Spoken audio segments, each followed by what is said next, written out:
What's up, Not.Just developers? Welcome back to a new live stream. And today we're gonna build one of the most requested tutorials on this channel. Every time when we do something about messaging or social media applications, you guys are asking me to do a video calling application. And that's exactly what we're gonna do today. We're gonna build an application similar to Facetime or WhatsApp or Zoom or any kind of application that has a video calling feature. And we're gonna do that in React Native using Stream Video SDK. So yeah, by the end, we're gonna build an application that multiple people can join, can talk with their video, can share their screens, can communicate and have fun together. So yeah, let's roll the intro and see what exactly we're gonna do.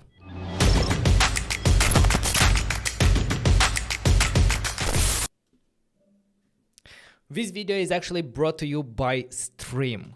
So for a lot of you, I don't have to introduce Stream because you saw in a lot of tutorials that we have done in the past how easy it is to build chatting applications using Stream. We saw how to do that. We built a lot of chatting applications with Stream, and you can literally build it in a couple of hours. But more recently, Stream launched the video and audio experiences. With this, you can integrate and implement video and audio experiences in your application as easy as connecting it with Stream SDK and rendering some pre-built components. So if it will be as easy as it was with Chat SDK, I think it's going to be something revolutionary, and a lot of applications that depend on such complex features like video and audio calling will benefit of it. So with this SDK, you can build video calling applications, you can build voice calling applications, you can also do live streaming as well. So you can build basically a Twitch or a YouTube streaming clone. You can also do audio rooms such as Twitter Spaces or the application that was very popular, the Clubhouse experience. So let's have a look at the demo of how everything is working. And in this demo, it's actually, I don't know why it's actually connected with my camera. So hello here, there should be the camera.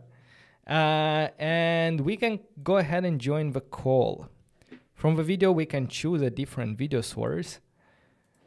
For example, camera. And here we have it. Here is the camera. And with this video call, I can give this link to other people and they can join. So yeah, this is the video experience. This is the demo that is powered by Stream SDK. And in today's tutorial, we're gonna try to integrate the same in a React Native application. So let's go ahead, open up documentation and start actually building. So from the developer, I'm gonna go to the video and audio, and here is the documentation. We have SDKs and tutorial for a lot of platforms and frameworks such as React. You can also do it natively on iOS and Android, and of course, cross-platform frameworks like React Native, Flutter is also supported. So let's go ahead at the React Native documentation, and here go through the documentation and start integrating it. They provide a couple of examples here, but I'm gonna go through the installation first. So from the installation, as you can see, there are two options. We can install it in a React Native CLI application, or we can do that with Expo as well. The only difference is that with Expo, we would have to install the Expo development, the dev client, and to create a development build, because Stream SDK to power all of this video content is using some native code. So the code that it's using is not available in Expo Go application. So that's why we have to, in a way, build our own Expo Go. So that might sound complicated, but it's actually much easier than you'd expect. And I would recommend you to go with Expo, even if when you have to work with custom native code, because it's way easier than having to manage everything with React Native. So let's go ahead and we can also open the Expo development build documentation here. And we're gonna slowly, go and install everything together. First, we're gonna have to actually, where is my Google Chrome? I'm gonna have to create a new Expo project. So let me open a terminal. Hello everyone in the live chat. How are you doing, guys? Where are you joining us from today? Let me go to project Facetime here. And using npx create Expo app at latest, I'm gonna initialize a new project. I'm gonna call it Facetime, and I'm gonna say -t to choose a template. Run this command as well to initialize a new Expo project. And from here, let's go ahead and choose the navigation-based template, navigation with TypeScript. Let's choose that and press enter. Because it already contains Expo router, a couple of screens, so it's gonna be easier for us to create this application having the Expo router set up. It's also gonna have a couple of pages to help us, but yeah. Let's wait until the Expo initializes this project. After that, we will be able to run it. Hello, Rogelio, how are you doing? Abhinav, hello. Hello, I'm new and will code along, so please go slow. Welcome to the live streams. I'm very happy to see new people here as well. If you enjoy what we're doing, if you are learning React Native mobile development, then make sure to subscribe to the channel down below to learn more. We have a lot of tutorials on the channel and a lot more that are upcoming. And about going slow, I'm gonna try to go as slow as possible. I'm gonna show you all of these steps. I'm not gonna copy paste bunch of code that is not clear. So everything that I'm gonna do slowly and together with you. And the video is going to be published on the channel, and you can always go back and watch it. So our project has been initialized. Let's go ahead and open it with Visual Studio Code. So it's called Facetime. Here is our project. And what I'm gonna do is, well, let's go ahead and just make sure that everything is working. So let's run our server using npm start. This is starting the Metro server. Then we can either, I'm gonna press on I to open it on my simulator. In your case, the easiest way is going to be to download and install Expo Go application on your physical device and simply scan this QR code. That's it. You don't have to have anything else installed. If you want to run it on iOS simulator or on the Android emulator, in that case, you would have to install Xcode and Android Studio. But that takes a little bit more configuration. Okay, where is it? I just wanted to make it a little bit bigger. So here is our application. It has two tabs, tab 1 and tab 2. We can move around, and we can, from tab 1, we can also open a model. That's our simple application. What I want to do, I just wanted to make sure that the template is working for you as well. And if everything is working, if you see the application, let's go ahead and stop the server and do some small refactoring, and at the same time, see what files and folders do we have. So what I like to do is keep all the source code about my screens, my components inside a folder called source. So let's create that folder right now, src. And here what I'm gonna do is I'm gonna start moving there the app directory. So let's move app directory inside the source. And this app directory is what powers our navigation. This is where we will keep all the screens in our application. And this is coming from Expo router. Expo router is a file-based navigation system. So by simply creating files inside this app directory, we are creating screens inside our application. So for example, if you look at the tabs has the index and the to tab, which are these two screens.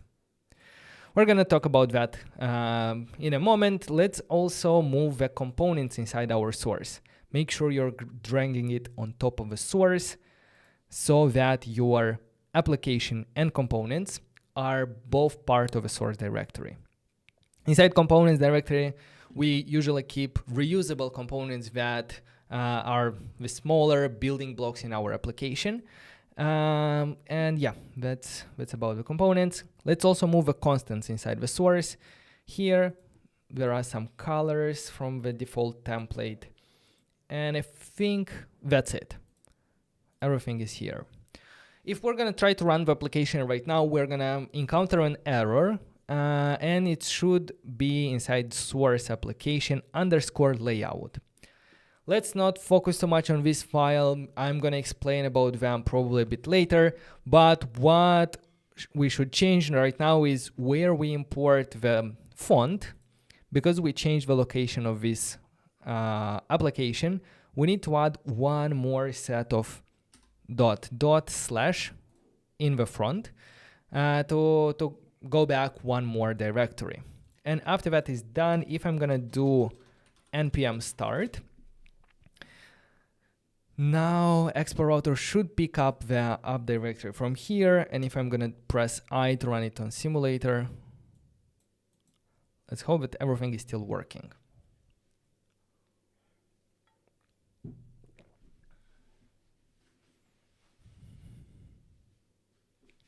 Is it free tier for Stream? Yes, Stream offers a free tier account. You can sign up, you get 30 days free trial. You can do that by following the link in the description of this video. So just open up, the first link should be the link that will give you 30 days free trial. And what you can also get is a Stream Maker account. The Maker account is for small companies, for projects that are not yet very profitable. So you get free access to most of our Stream services as long as you meet the requirements. So you have less than 5 team members, you've raised less than this, and you have less than 100K in revenue. In that case, you get Stream for free. So it's really affordable to get started. It saves you a lot of time that you don't have to spend building all of these features, and you can use it for free until you grow to that moment where you can take a decision if you want to continue or not. But I think at that moment, you're going to see how much Stream is bringing to the table to your application in terms of feature and experience, and you're going to understand that building everything from scratch yourself is going to take so much time that it's probably not worth it. I know Stream is expensive, but they are providing so much and all of the architecture behind the scenes that is powering all of this video streaming is very demanding. It takes a lot of resources and it's quite expensive on their end as well. So, but yeah, as I said, I always recommend projects start with this because you have a free tier and you also have a Maker account and you can decide later down the road.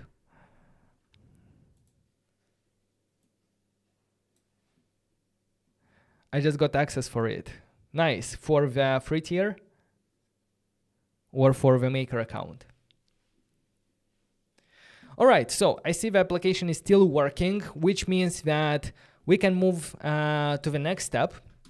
And the next step, if you remember, is we wanted to set up development client. I explained before why we need it. We need it because Stream depends on some native code. By default, as we have it right now, if you look closely, you see that our application is being run inside Expo Go application.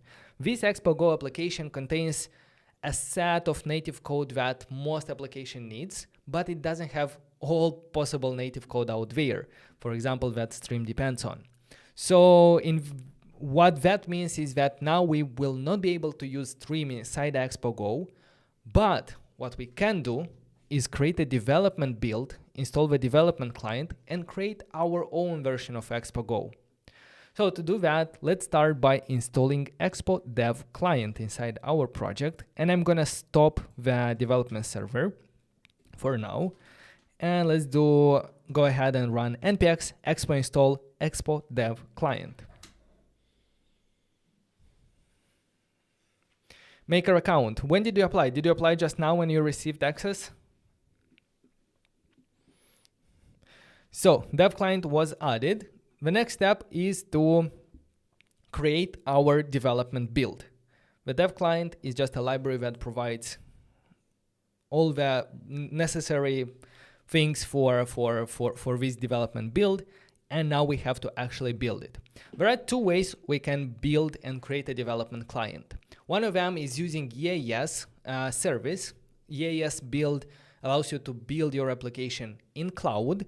But yeah, for that, you'd have to configure EAS, which you can do following this guide, and then generate a development build using this command. It's usually taking like more than 20 minutes, so that's why I'm not gonna go this route, but this route is very good specifically if you are working on a Windows machine and you want to build for iOS. In that case, you can use EAS and build the application in the cloud. And with EAS, of course, you also don't have to have Xcode and Android Studio set up on your machine.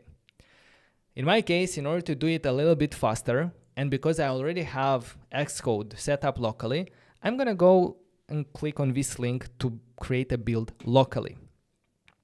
So all we have to do is run npx expo run Android or npx expo run iOS, but in fact, behind the scenes, this command will first run npx expo prebuild. Let's go ahead and run this command and see what happens. Expo prebuild. When running this npx expo prebuild, what we are doing is we are telling Expo to generate the iOS and Android native folders. Let's go ahead and say what package name we want. I'm gonna go with this one for Android and for iOS as well. So now, as you can see, we already have an iOS and Android folder. These are the native projects that we can open, for example, in Android Studio. We can open the Android folder. In Xcode, we can open the iOS folder. And it's also safe to remove them when we don't need them, basically. Or regenerate them if we run npx expo prebuild -- clean. In that case, we will remove them and generate them again from scratch. So this is not what ejecting from Expo was a couple of years ago. This is completely different. This is pre-building, and this is not a one-way street. Like, it's not that we cannot go back anytime. Like, we simply remove iOS and Android and we continue working with Expo Go. Okay, so now that we have these projects, what we can do is, if I'm gonna look at the package.json, when we have iOS, it automatically changed the command that we have to run. So either run npx expo run iOS, or we can do npm run iOS, because that will execute this expo run iOS command. Let's see what happens right now.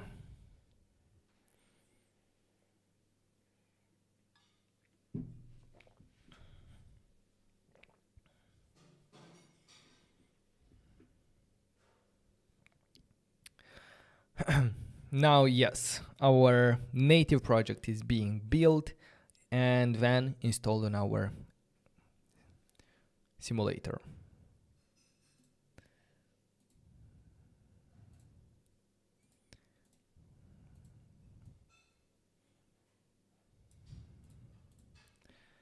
Let's see. Hello, Eric. How are you doing? Hello, Agosh.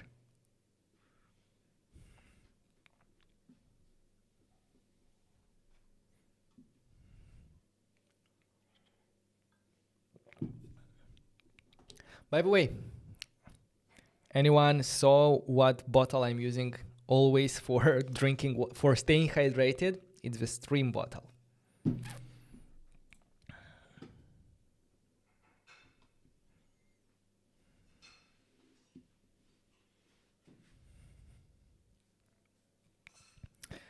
Okay, the first time this is happening, probably it's gonna take a little bit more time, but then after the application is built and cached, like it's gonna run very, very fast.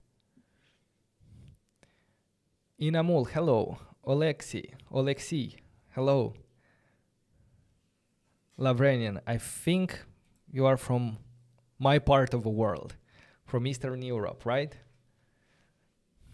Eric, hello. Okay, so as we can see, the build has finished building, and we see the open thing there.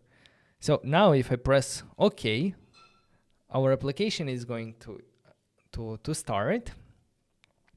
We see the same kind of menu as we saw in Expo Go, but the thing is that this is not Expo Go anymore. If we check, this is actually our application being built. So that's what creating a custom development build means. Installing the dev client and then creating a custom build that only includes the native code of your application. This allows you to use now any kind of libraries that depend on native code.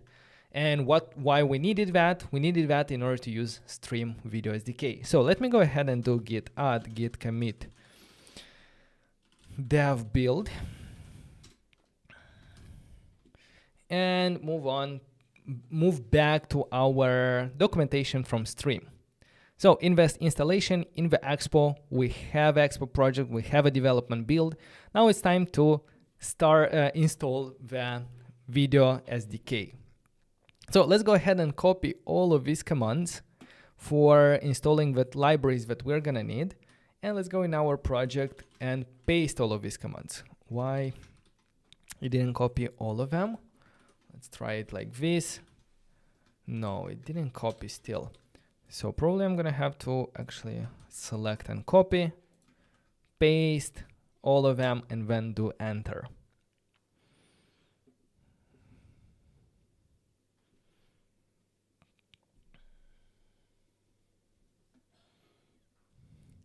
Hello, Chinaza. Welcome to the stream.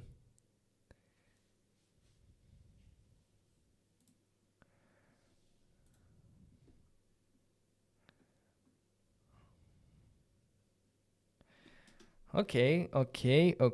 Our libraries are being installed one by one. After that, open package.json and make sure that the dependencies that we try to install here, like Stream.io, Video React Native SDK, you can find them here. Stream.io, React Native SDK, WebRTC, and the others. Okay, now libraries are installed. We need to probably do some configurations, and some of the configurations are documented here. What we need to do is add this Stream.io Video React Native SDK plugin together with the second one. So copy this part and let's bring it to our app.json. At the end, there should be our plugins. We already have it. If you don't have it, just add a simple plugins field in your app.json and paste the plugins that we have here. So I'm gonna paste them after the Expo router. We're gonna have this plugin from Video React Native SDK, and for WebRTC, we are using some options here, like the camera permission and the microphone permission. This is for iOS permissions. Now,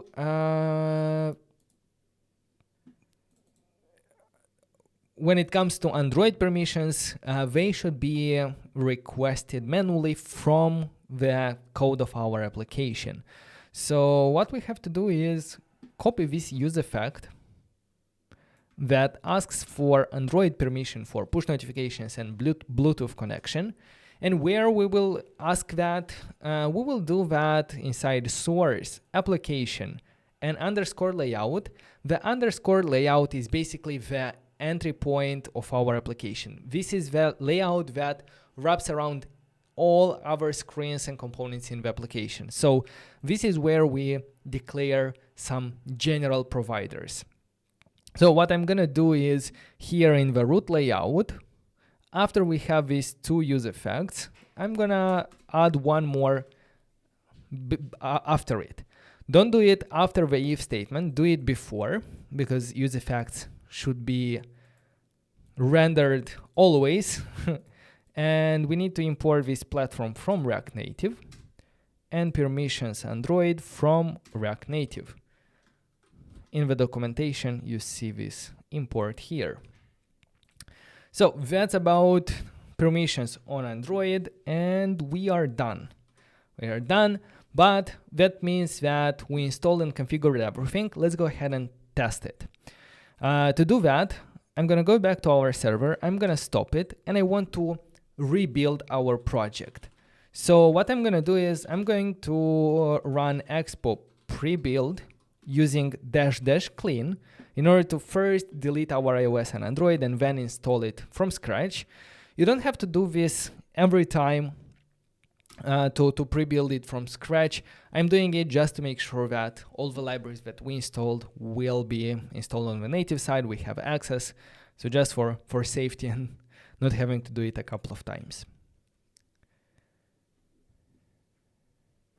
I think React Native CLI is best based on my experience with both. I don't know, I have a different personal experience. Every time I'm working with React Native CLI, something is not working. Actually, this project, I decided to do it in React Native CLI, and I was banging my head around from issue to environment variables to things that are not working, to having to wait way more time than actually needed. So I decided, okay, I'm gonna stick to Expo actually. So after we run npx expo pre-build, what we have to do is do npm run iOS to rebuild and run our application on iOS. And after that happens, I think what we will see, what we should see, is at least the application asking us for some permissions. Let's see what happens. Which is best, React Native, Expo, React Native CLI, and what is the difference? There is no free options. There are actually two options, with Expo and without Expo. And in both cases, you are working with React Native. So at the base, we have React Native. To create a project, we can use React Native CLI. But for that, we need to have Android Studio, Xcode set up on our system to be able to run and test our projects, to build as well. With Expo, is the video okay? It looks like very low FPS. With Expo, Expo is a layer on top of React Native, and they are trying to manage the native side for you, so you don't have to worry about the native side. All you have to do is write JavaScript code and get your native side application built, managed by Expo. So that's all it does, and it also comes with a lot of tools that simplify our development process, debugging process, running everything.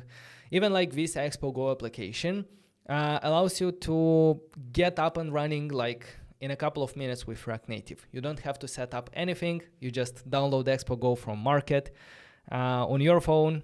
You scan the QR code and you can start building. So it's much easier from that perspective. Your video is lagging. Yeah, I see something is not very good. Now it's okay. Isn't receiving enough video to maintain smooth streaming. What's going on? Stream health.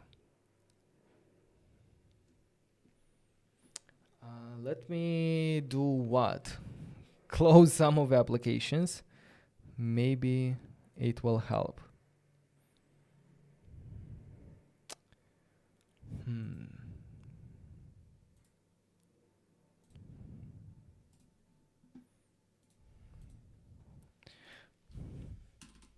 Okay, guys, so here is our application rebuilt. Now it has the packages that we depend on, and we are ready to continue. Is it still acting, or can we continue?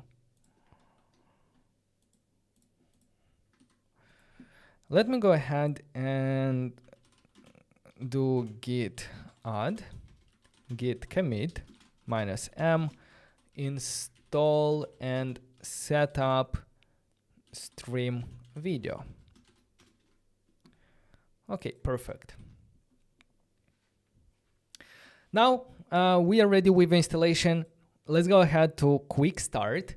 And in this quick start, we're gonna get up and running and have like our video calling feature in our application in a couple, like probably in 20 minutes or even less. So it's gonna be very fast. So buckle up, get ready, and let's get into it and implement video calling features. So for that, what you have to do is you have to sign up, create a free account. You get 30 days free trial, and also you can apply for the maker account after that. I'm gonna go ahead and sign in my account.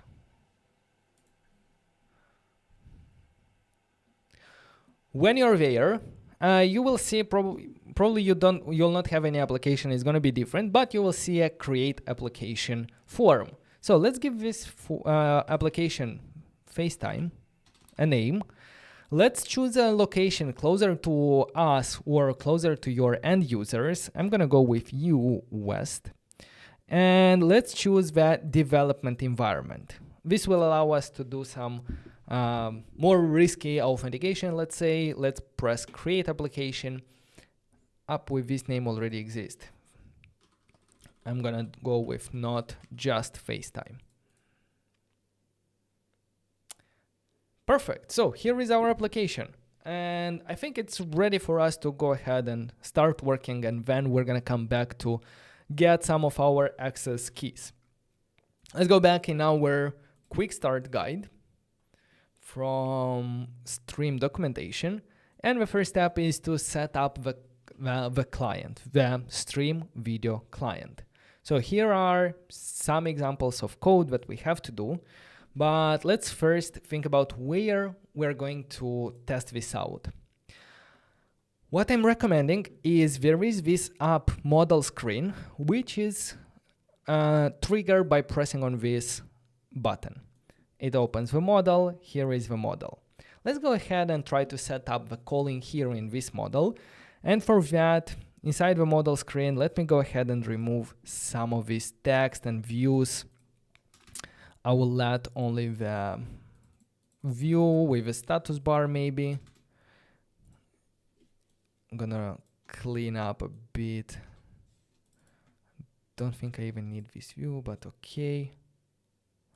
Model screen, let's call it call screen. Now, if I open, it's good. Still shows model, but it's an empty screen that we can use in order to start playing with stream video SDK. So let's go ahead and import all of the things that we will need inside our model screen. And these are some of the things from Video React Native SDK library and the use effect and use state. Here we have some configuration variables like the API key and so on.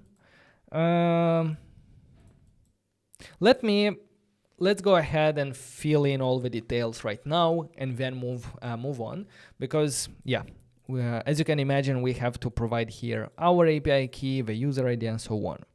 So for the API key, what I'm gonna do is let's go to our dashboard, to our newly created application. Where is it? Should be here.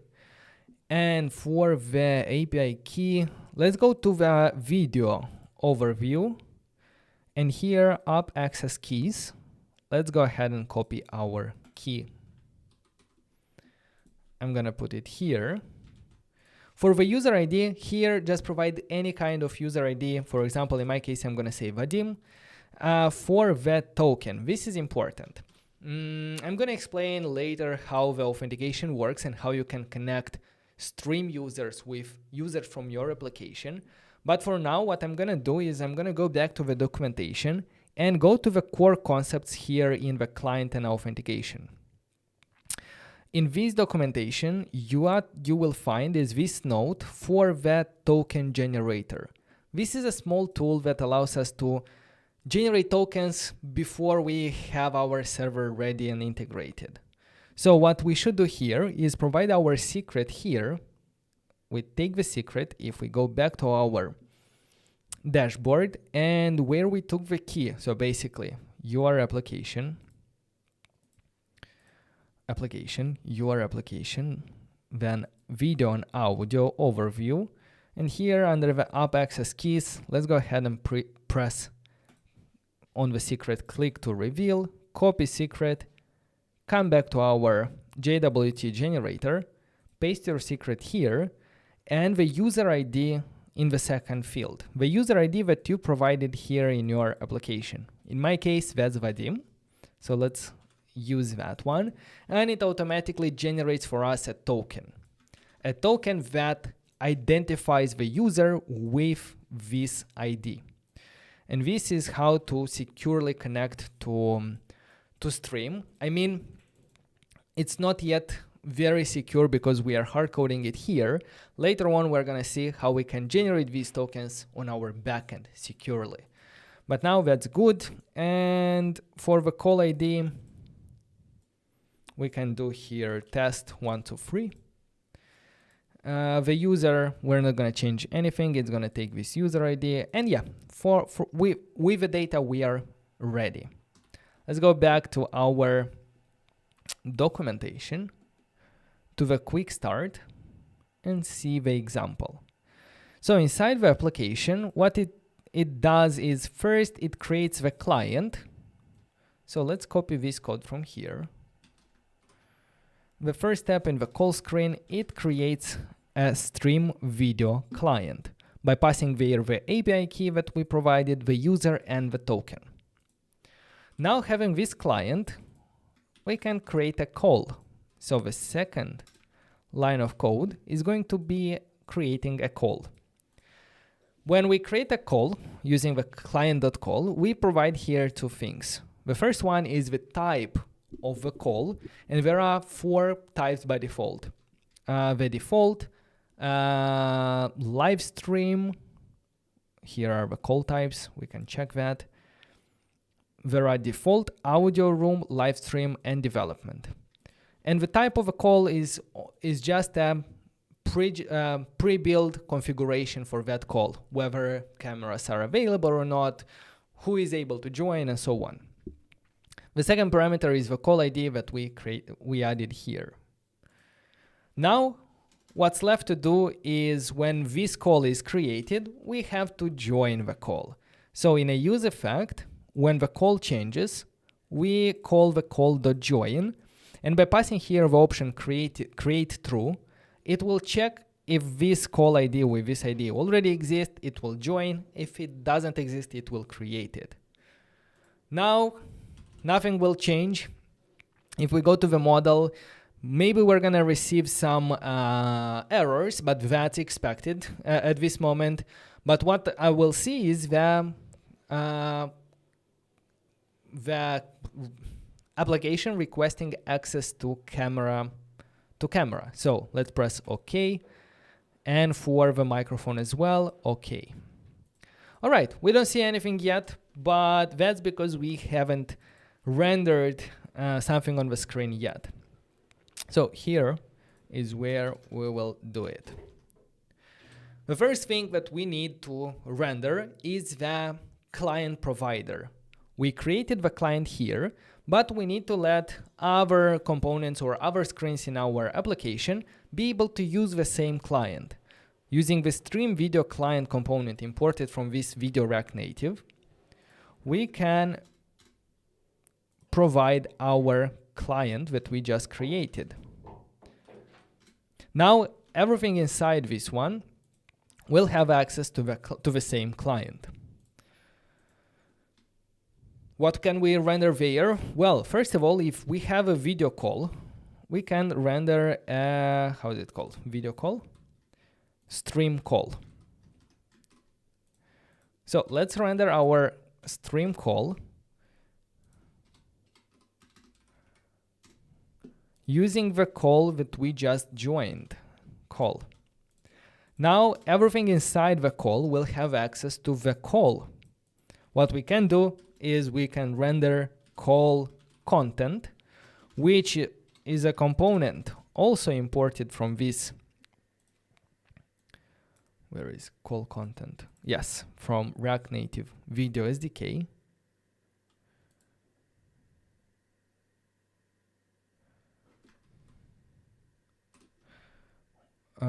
It's not stream video client, it's stream client, right? Or stream video, yes, stream video. So just like that, just with these three components, stream video that provides the client, stream call that provides the call, and the call content, let's see what happens when I open the model. It will go ahead and we see already some user interface related to a call. To fix a bit the styling, let's remove from the container the align items and justify content. And now we're gonna see the content full screen here.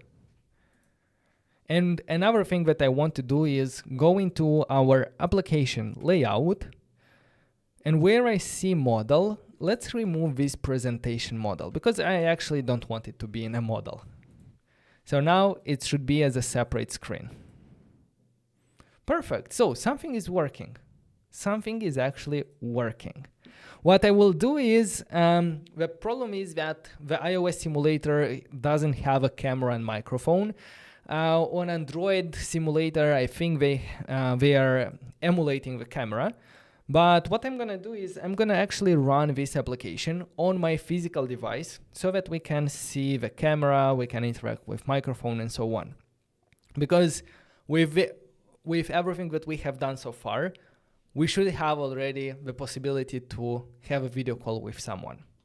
And it was quite easy. So let's have a look how we can do that. Sorry. I connected to my phone with a USB directly, and I'm gonna do npx expo run iOS -- device in order to choose what device do I want to run on. And here, instead of emulators, I'm going to choose the first one, which is my iPhone. So let's select that one and wait until the application is built and run on my phone. After that, I will be able to share what I see there. But meanwhile, we are waiting for the build to happen. Let's explore some of the things that we already have done. We saw that we already created in the model. We connected to the stream video chat. We connected to the stream video client. What we've done there is we connected with a user with this ID. Stream saw that we're trying to connect as a user. It probably created that user on their system. We can see that if we go back to our dashboard, and it's not going to be under Video and Audio Explorer. Here we're only going to see calls. But if we go to the chat messaging, and here if we go to the Explorer, we should see users. And if we look at the users, you should see your admin user, which is the one that you use to log into stream, and you should see the second one with the ID that we basically provided here under the user ID. So as you can see, stream created this user for us. We see that it was created today, and you see some other properties like online status, banned, and so on. If you want to look at the video calls that are created in your application, you can go to Video and Audio Explorer, and here if you check calls, you're gonna see the one call that we created, the test 1, 2, 3. If you open it up, you're gonna see more information about this call, the session, who created it. We see that Vadim created it. We see our information like settings, blocked users, and so on. You can also generate recordings of the calls. You can see the members that are part of that call, and a lot more. So here is where you would come back to explore and see if what you are doing in the application is actually happening behind the scenes. Now I see that my application has finished building for my physical device as well. Now I think I'm gonna have to stop the server, start it again, maybe, just for it to see.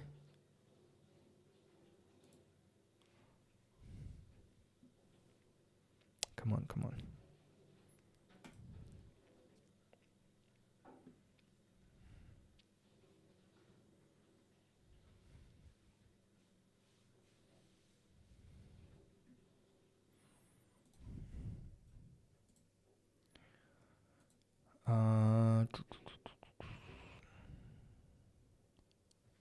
Well, what I'm gonna do is, because I already have a development build on the application, I'm gonna scan the QR code and open it in our FaceTime. It asks me to allow. Come on. Yes, we have it. Let me go ahead and do media. How is it called? Player. QuickTimes Player. I'm gonna share my screen with you.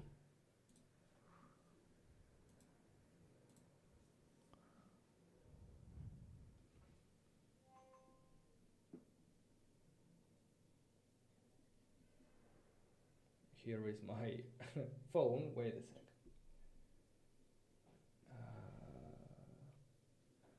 No, that's not what I mean. Not camera. I want the actual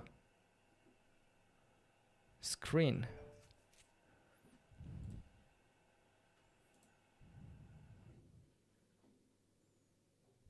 Sabian's iPhones.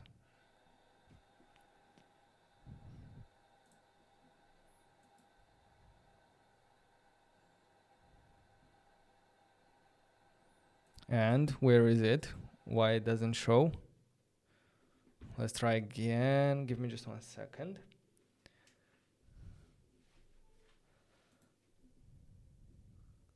Oh, that is the microphone.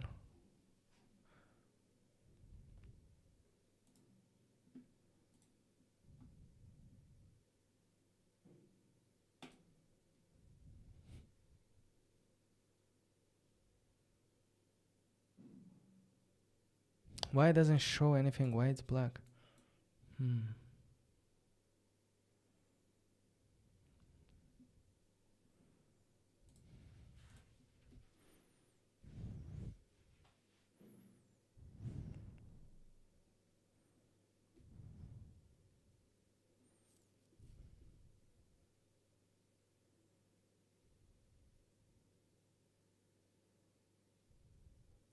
Anyway, guys, look at this one. I joined the call. It shows everything, and I can hide the camera. I can do that. And what I can actually do to show you that it's actually working is, hello here. I'm going to try to connect from here as well. And on the simulator, you're talking with my physical device, and you should see me there. Is it? Maybe because it's it's probably connecting with the same user, and that's why it's not working. But let's give it a try. Another thing that you can do is you can go ahead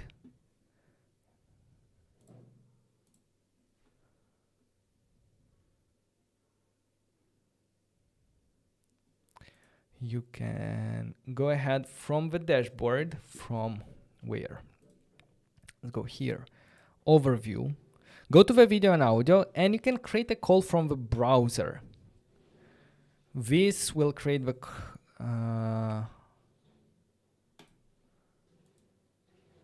call from the browser.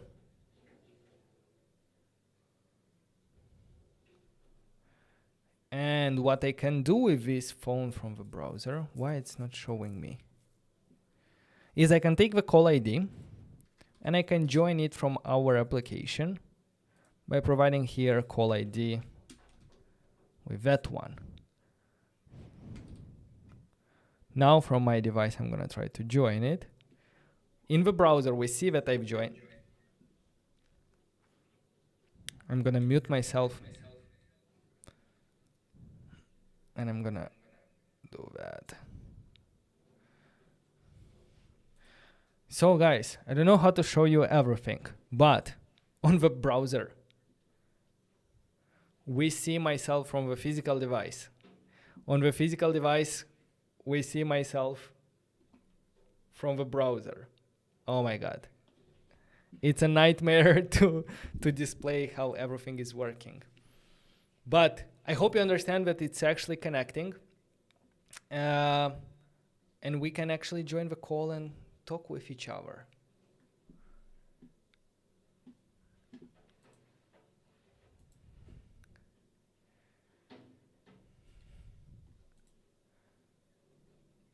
Use screen mirroring.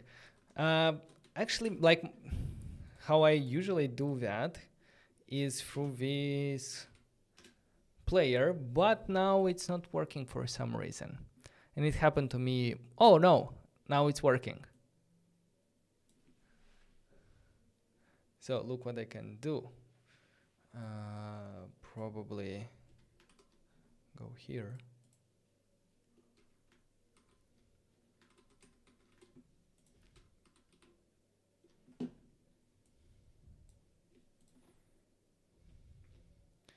We're gonna do it one more time, just to make sure that it's clear what's happening. So here on the right, we have the screen mirroring of my physical device. And here we have our dashboard of Stream Chat. From Stream Chat, we can create a call from the browser. Let's try to create it and join. And this will create a call with a new ID. We can copy it and paste it in our code directly to make sure that when we go from our physical device to this screen, to the model, we are joining the same call. Hello. Here is my physical device recording me, and I think it connected with the previous one. I'm gonna have to refresh. Come on. Reload. Because I didn't see myself here on the browser. Model. I should appear on the browser. And yes, in the browser, we see myself on the physical device. I see myself here. In the browser, for some reason, it doesn't show the camera because I think I'm using it. No, it's trying to use the same. Yes, now it should be better. And I appear on the physical device as well from two different angles. And I can also play with like the camera, with sound. I can drag and drop my preview here. Yes, that's what we can do at the moment. I can even turn off the camera.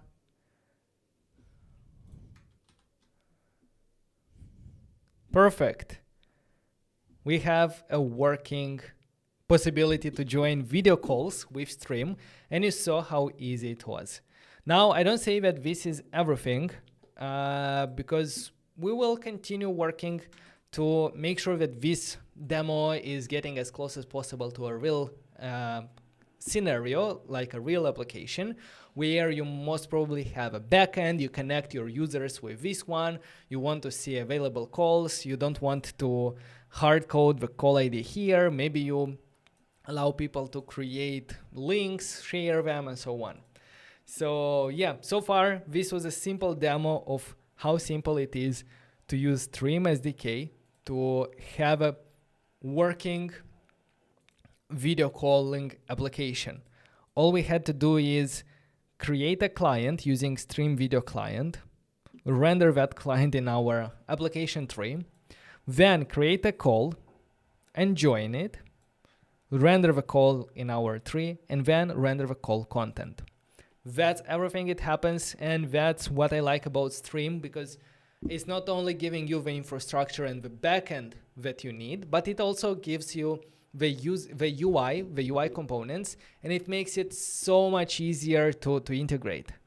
And the best part is that you can adjust all the things that you saw on the screen from the user's perspective. I'm gonna close this call, and in the documentation, yeah, basically you can explore the documentation more, and you can see, for example, in the video UI, under the core, there you will see under the call, you will see the call content. This is the component that contains everything. But there is also smaller components like call controls for this one, which you can override with your own controls. Then there is a call participants list. This is the actual view of rendering the videos. You can use them as well outside of the call content if you want to implement it yourself. Yes, there is incoming call component that we will use in a moment.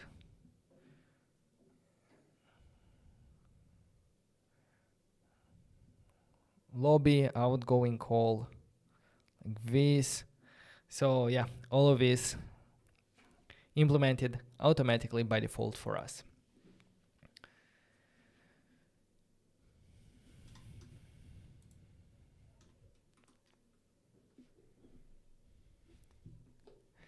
So we're not done yet, but let me know, what do you think about implementing these video calling features, which usually when you think about that, it sounds complicated. And in fact, it's really complicated when you have to implement everything yourself.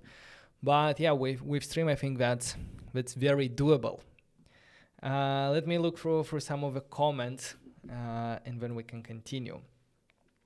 Let's build an e-commerce app with React Native and Expo. My friend, that was actually where? That is actually our last community workshop. So in these two workshops, for our private community, we have built a full stack e-commerce application with payment integration, with front-end, with back-end, with everything. And it's actually has a admin side and a user side. So if you're interested in workshops like this, like more advanced workshops, make sure to check out the link in the description below, or go to the notjust.dev/pro and get all of the benefits like monthly calls, exclusive workshops and events. We yesterday we had an event by Johnny Burger, who taught us how to render videos with Remotion.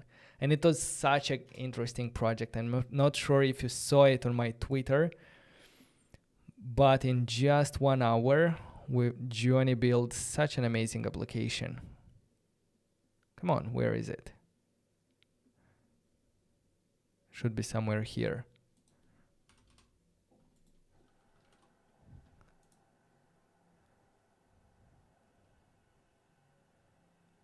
Here it is. Look at this animation. This is all built in React.js. And then you get a MP4 video. So yeah, all of this advanced and interesting stuff is happening inside our private community. So make sure to check it out if you're interested.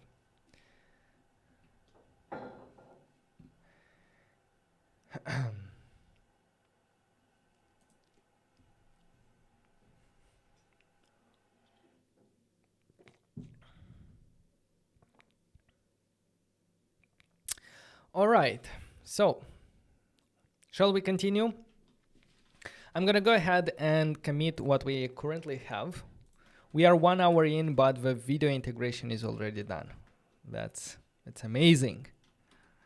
Now we can focus on the backend side, on implementing features and so on. So what I want you to do is do git add git commit.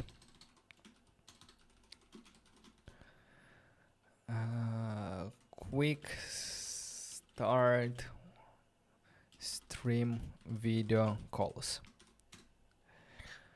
Before we move forward, I will start cleaning up a little bit our code, moving things around, because at the moment in this model screen, which I wanted to have it for a call, here in this screen we're doing a lot of things like creating the client, connecting with a call.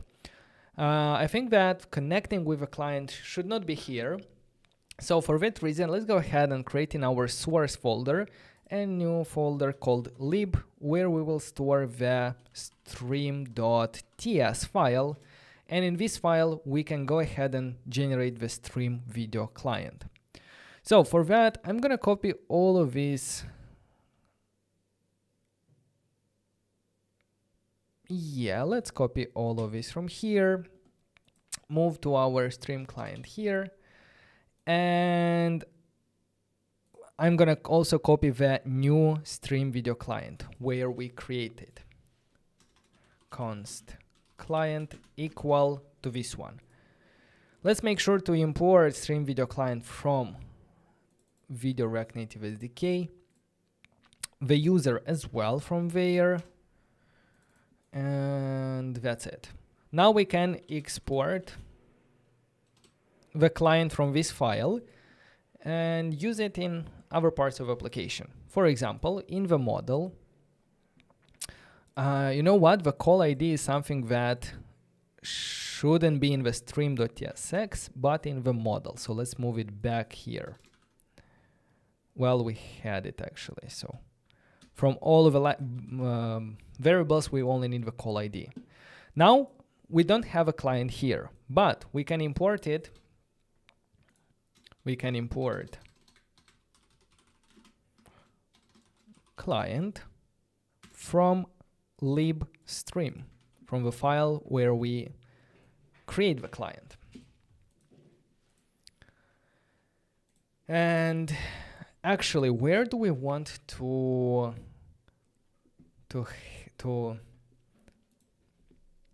use this stream video? Because it shouldn't be here. I mean,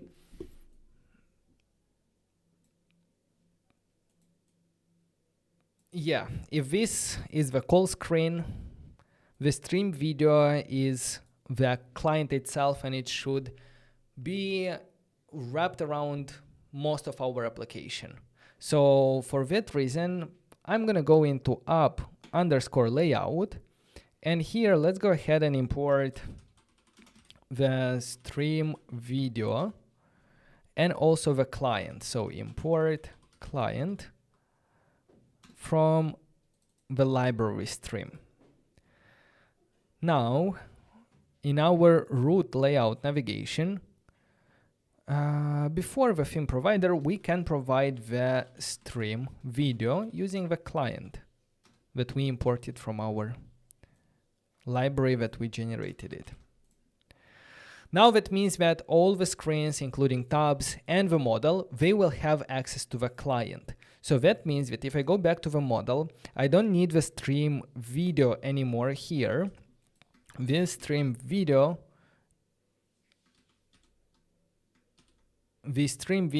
is going to be already used inside layout.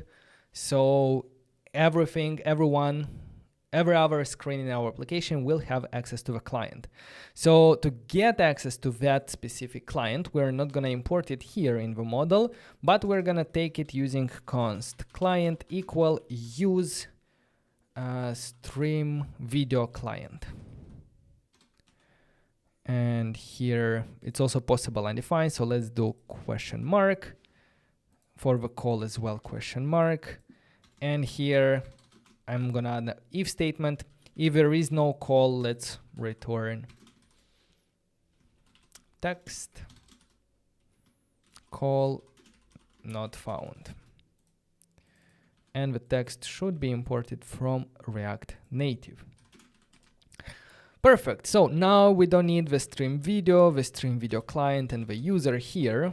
our component becomes a little bit, the call screen now is not responsible for anything related to the client. It simply takes it using the uStream video client hook and then simply creates the call and joins it when we go there.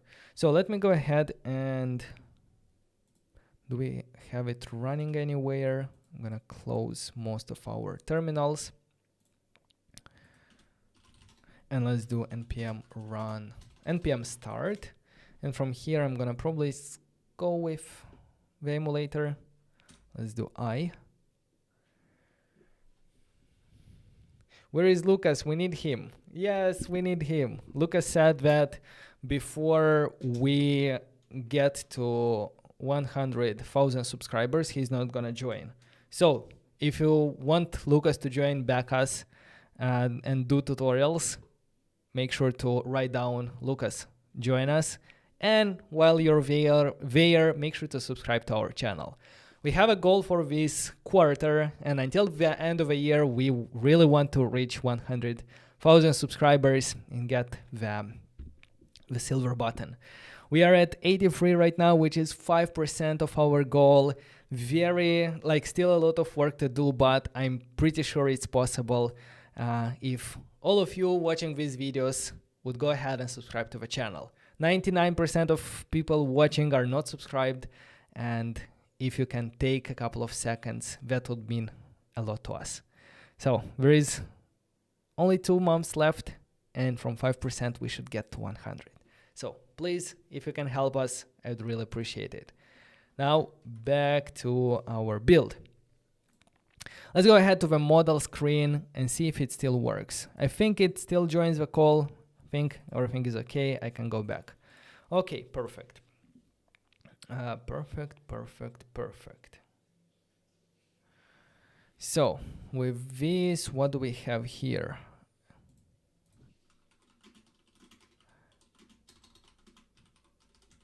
Well, no, it's not done yet. What I want to do is in the library stream.tsx, not to get the API key directly in the code, but to add the environment variable. So let's create a new file called .env, and Expo SDK Expo now supports environment variables, and if you prefix them with expo_public, they will be available in the Expo code. This is important because you need to understand that the .env file is not something secure. So if you add Expo public, it will be added to your code. But because this is our public API key, that's okay for us. So let's do Expo public underscore stream API key. Stream API key equal to this one. And let's copy the name, and from our code we can use process.env.expo public stream API key or empty string. The user ID, it's still gonna be like this, token as well. So yeah. Now most probably we're gonna have to restart, because if I'm gonna go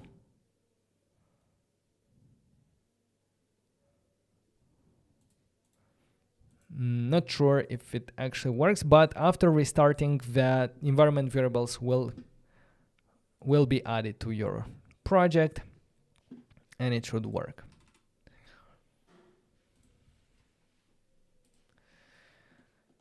Okay, so now we can actually go ahead and do git add git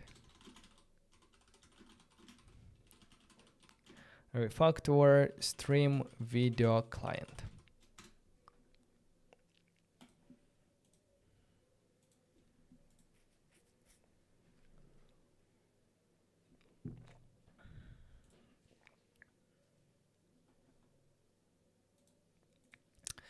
Okay, so what's gonna be the next step? The next step, I think, would be great to allow users to either create a room and then share like the ID, or to join one.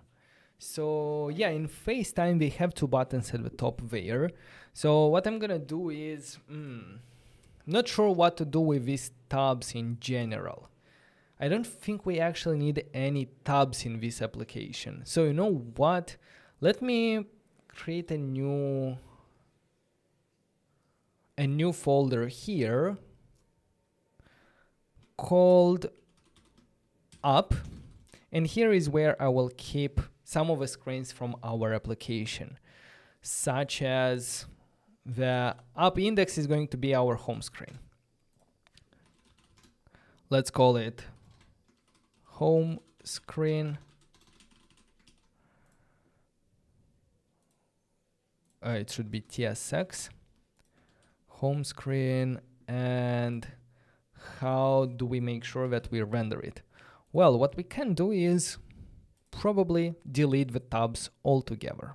That's gonna make our life a bit easier. Now we have a model, because that's what we have in our underscore layout, the model. But I'm gonna put the app instead of tabs first. And that should start with our application. Application index, header shown false. Let's also, for the application, add its own layout file, where we will simply say app layout. We will simply export a stack component that is imported from Expo router. And by doing that, yes, we define that our application, all the files that we're going to have, all the screens that we're going to have in this directory will be part of one common stack navigator. What you can also do, for example, in this home screen, you can import here stack.screen and provide here some options like title should be home or Facetime, like this. Now, what I wanted to do here in the home is to have two buttons at the top, view with a view inside. The first one will be text, create link or new FaceTime. Or create call and join call. I don't know, let's start with a create call like this, style.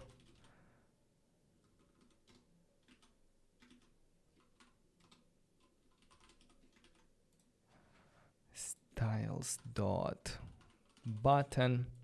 Let's go ahead and define the style sheet. Hopefully I'm not gonna waste a lot of time on this style sheet. It's not the most important thing, but anyway, let's make it look a little bit better.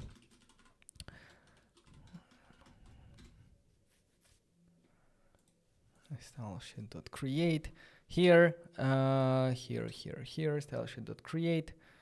Let's go with a button.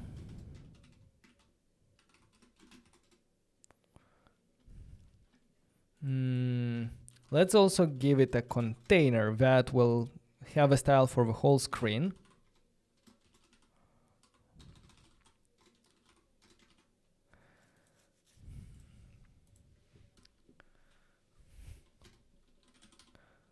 Background color.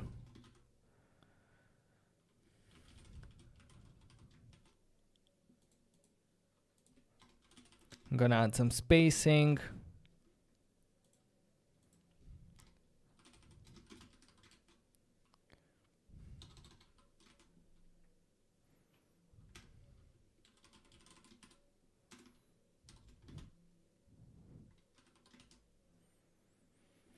And there was two buttons, I think.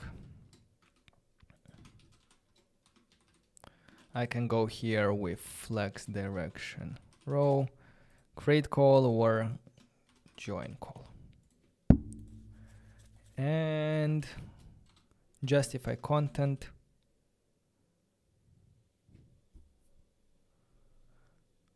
no,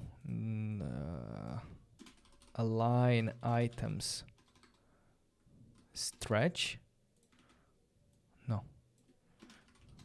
Well, I'm gonna do for the button, I'm gonna do a flex one, and this will take half of a space and some margin, or maybe gap on this one, gap 10. Okay, and in the button we can also align in the middle, align items center. Yes, perfect. Now this view should actually be a pressable,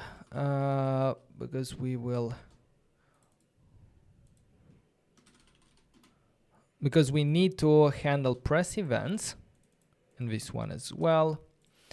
And when creating a call, what should we do there? Well, we should create the call and join it, right? That's the simplest thing. Are you going to create backend for this? Yes, we're going to get into the backend shortly. We're also going to have like our proper authentication and connecting the data through that. Here I still want to finish with managing the calls, joining different calls, and so on.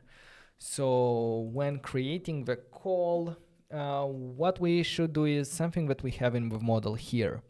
We call client.call and then join.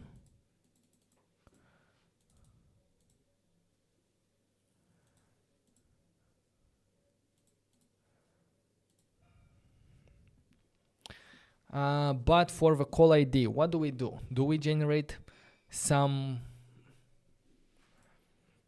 Yeah, we're gonna... on the home screen. On create call, this is going to be a function. And here we will need to, let's start with warn, create call. I'm gonna assign this as an on-press event from our button on create call. And when we press here, we should see the warning. Now we need the access to the client, to the stream client, in order to create the call. So client equal use stream video client. Now here what we're gonna do is client dot call. Let me do it like this. If client is null, I don't know, stop here, don't do anything. Otherwise do client.call. The channel is going to be default, and the ID, let's do const call ID default slash default underscore testing 1, 2, 3. And then what we can do here is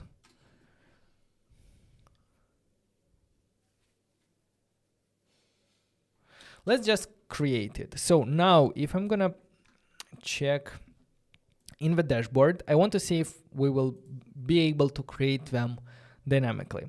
So if I'm gonna go to the Explorer in the calls, we should see only test 1, 2, 3, default and default. If I'm gonna press on this button, and if I'm gonna check the calls again, no, it didn't happen, because what we need to do is say const call equal. We need to do call dot create get or create.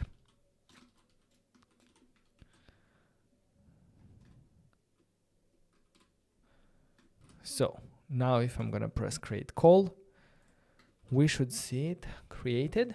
Yes, default testing. And that tells me that I don't need to provide the second default there inside the ID. So it can be just testing 1, 2, 3. If I press create, it should be testing 1, 2, 3. Yep, perfect.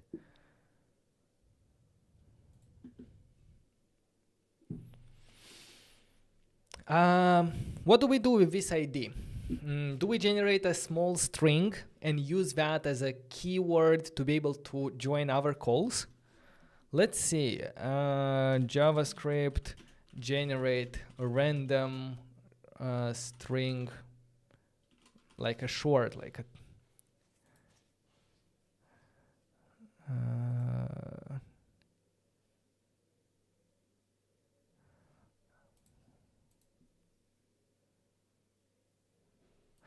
let's try this simple function to generate a random ID. Generate random.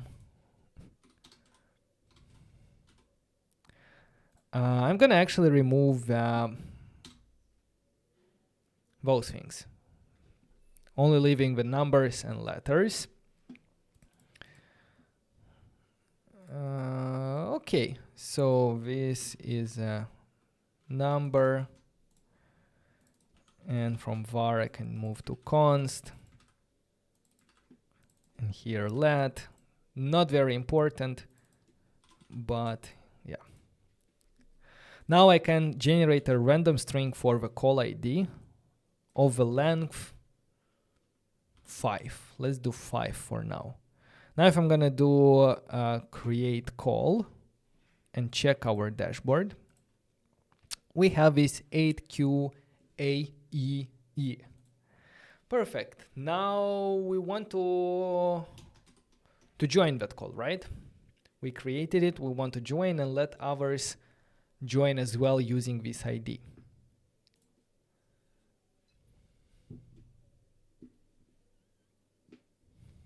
Join call if active, create min new call.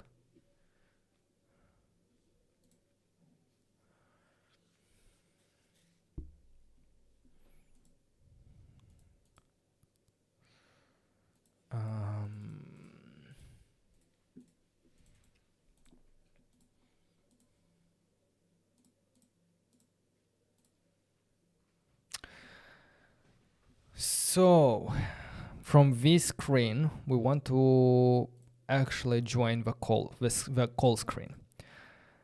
We remember that we have done all of the things with call and so on the call screen, but the file is still called model. So let's rename it to call, and let's move it inside our app directory here. Later, you're gonna see why we need this app directory, because we're gonna add unauthenticated flows. So that means that all the things in the app directory with round brackets, this is when the user is already signed in. So that's why we have to put the call here.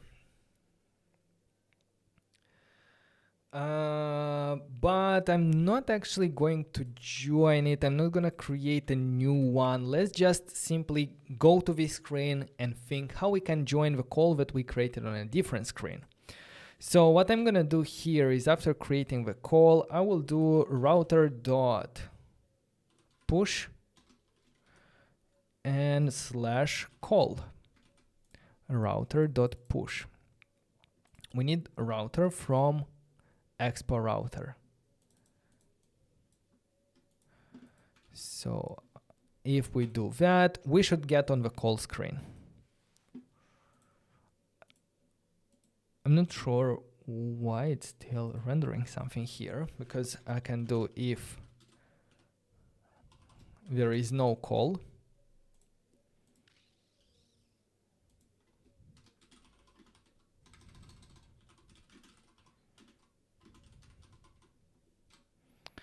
I will simply return an activity indicator, like a loading screen, I don't know, something.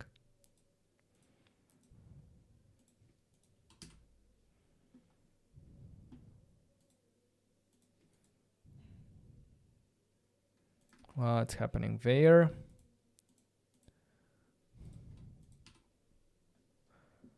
The development build. What's up with the development build?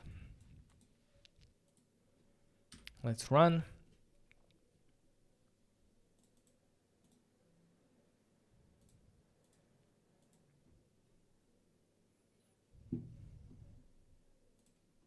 Create. Yes, now it goes to the call, and because there is no call yet, it will render loading indicator. And I can go back, create a new one, and it's still the same. Why I didn't want why I commented out this code is because there is a way in the documentation to get a list of currently active calls. And because we already will join one call, we should be able to get it from that list. So let's go ahead in the documentation and let's see querying calls. Upcoming calls that are currently live and so on. So is this exactly what I'm looking for to query calls? Maybe not. Let's see in joining and creating calls here. We can get or create, we can leave, and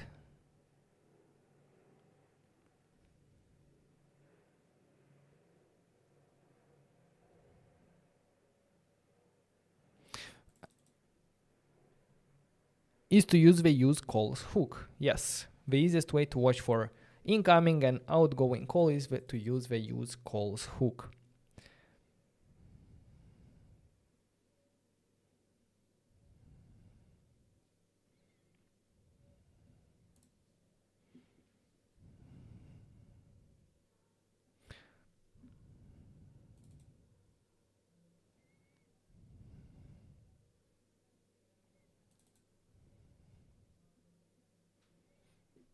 Use call. No, that's not exactly what we need. Use call.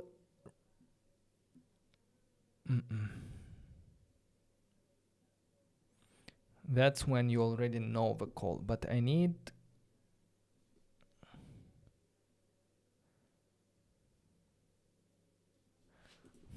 use. What's up,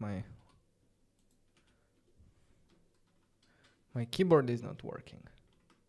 Bring some water, thank you. You saw that I'm struggling for a couple of times with no water here, but I want to finish this part, and I don't know why I cannot search.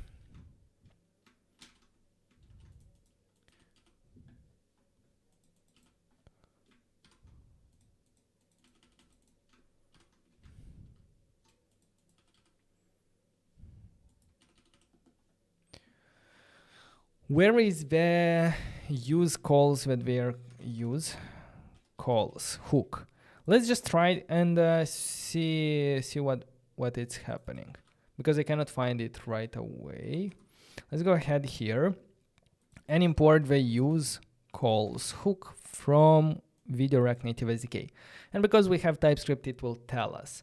So what we can do here in the call screen is const, I don't know, result equal use calls. Use calls, utility hook, which provides a list of all notifications about created calls in the ring call settings. These calls can be outgoing, I have called somebody, or incoming, somebody has called me. Okay, let's go ahead and do console log result response. Well, it's going to be a lot of data here.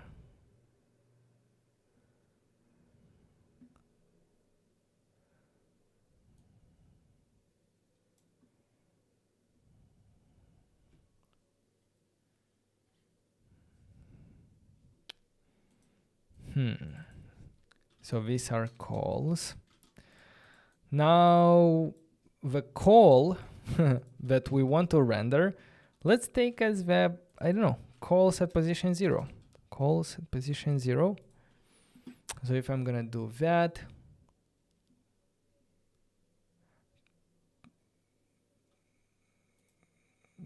call created sent by the current user. Yeah, but that's, we need to also make sure that we join this call, you know, on our home screen. Instead of this, let's do join with the option create true.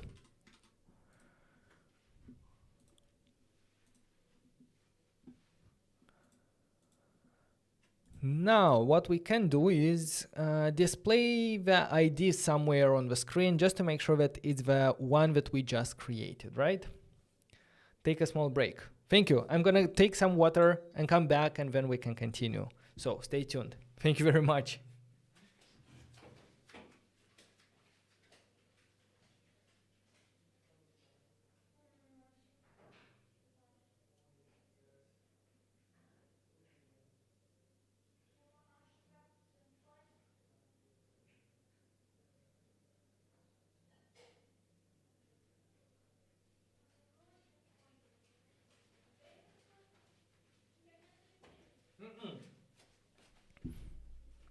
And I'm back. So what I wanted to do, yes, is to display something inside there. So yeah, maybe even above a call or somewhere on top of a call. I think we can look for some documentation of the UI components for the call. For example, there is call contents is the highest level UI component. That's what we are using. A full screen with multiple UI, render screen sharing,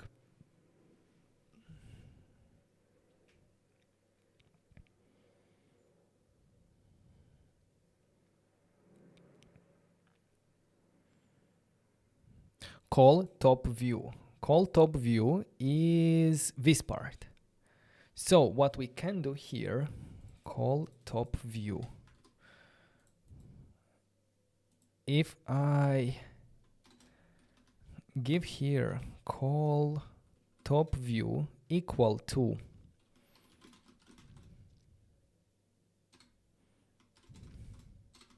I don't know, a text saying hello, that should appear at the top. Yes, I see it there. And if I give it also style color white and create a call, you're gonna see the text there, hello. Well, in the top view, I don't want to get rid of what's already there. Or maybe I do. I just want to add some text in the middle. Let me see. Call top view.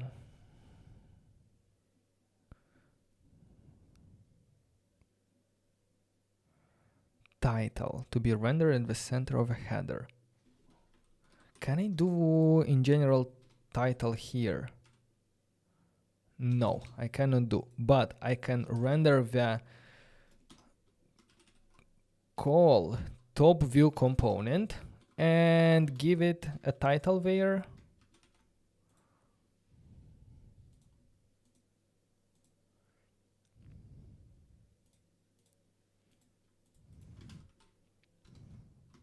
Hello? Yes, the title is there. So what I can do there is I can render the call ID.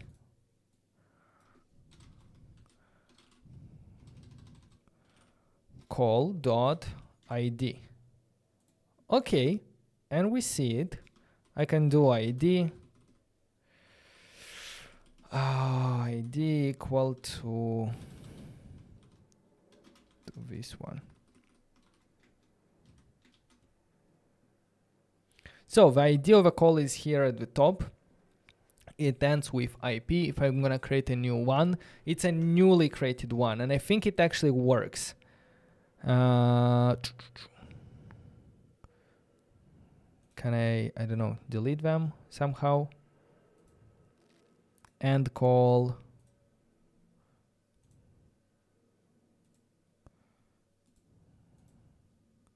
Well, I can check actually which one was created. I just want to make sure that the one that I just created is the one that I'm joining here. Because I take from all the active calls, I'm taking the one at position 0, so that's why it's a bit interesting. What if I press here? You see, nothing happens. What should actually happen, but I'm gonna get there in a moment because I said I want to first check the call ID. Const creating a call with ID call ID. Now let's go here. Let's create it. Creating a call with CV at the end. And it's the one that we joined here. Perfect. I think that works perfectly. And if I do one more, start with Z4, it's Z4. Amazing. Now, if I press on this button, at the moment, nothing happens. Or actually something happened. Yes, it actually ends the call, but it doesn't navigate back. What we can do is for the call content to provide here the on hang up call handler. What should we do? We should use router.go back. The router imported from Expo router, of course, or router back. Router.back.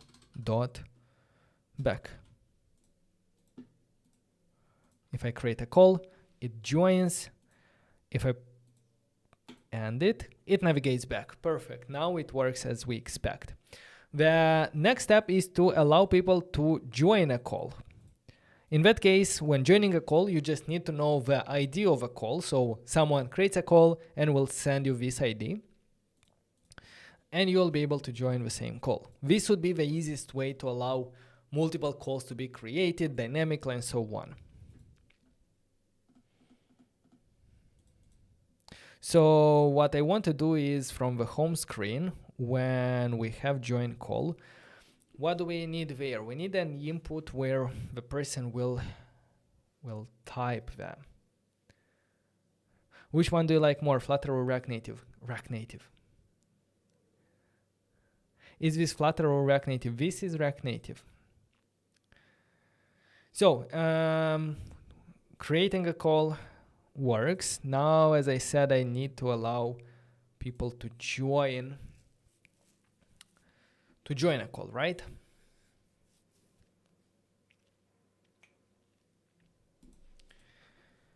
To join a call. I think I need another screen inside here where we will have a simple input where people will be able to join the call. So let's create a new file called join.tsx. Let's have like this, join call screen. Let's export it. And from the index, when we press on this one, when we press on join call, what we want to do is use router.push join. So if I go here, yes, and navigate to a new screen. A cool thing that you can do, I don't think it's very important. No, I'm not gonna focus on that. So here in the join, what I'm gonna need is a text saying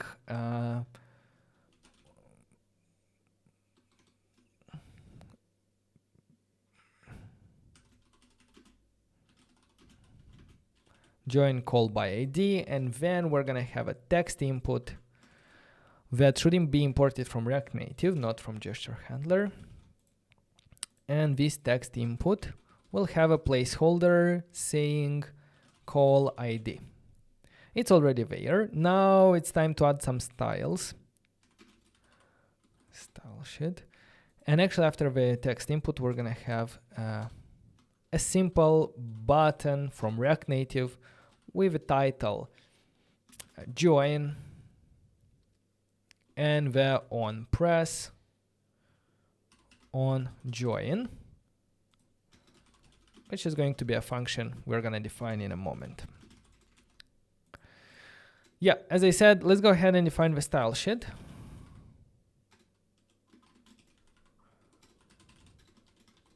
We're going to have some styles for the whole page container.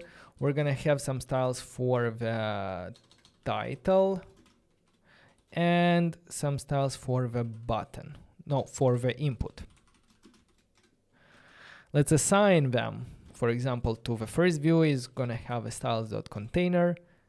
This one is going to be styles.title. And our input is going to be styles.input. Now the container, we're gonna start here with some padding 10. Maybe we want this one to align, I don't know, we'll see. Title font size 20, font weight 500. The input, let's do a background color, white. Let's do padding 10, even more, like 20.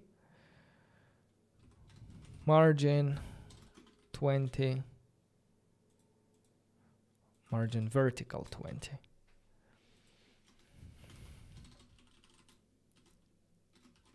Some border.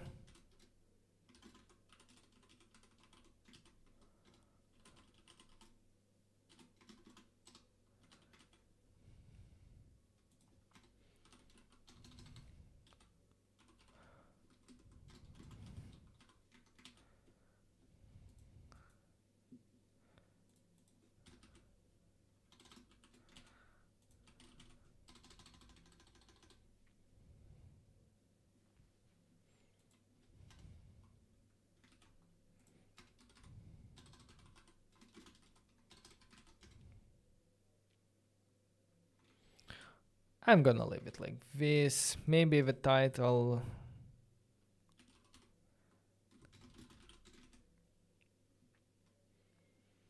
Okay, so what should happen when we press on the join button?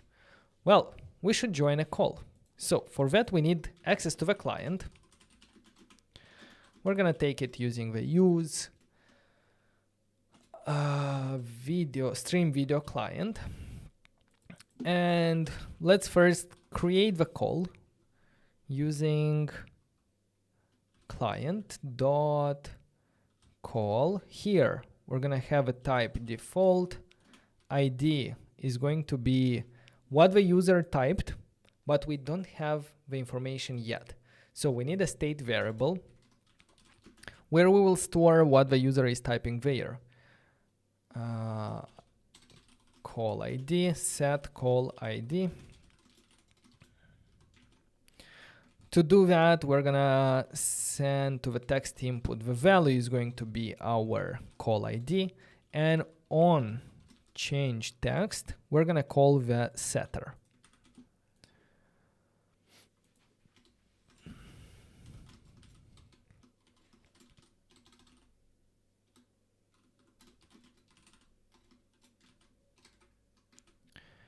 And we provide the call ID here.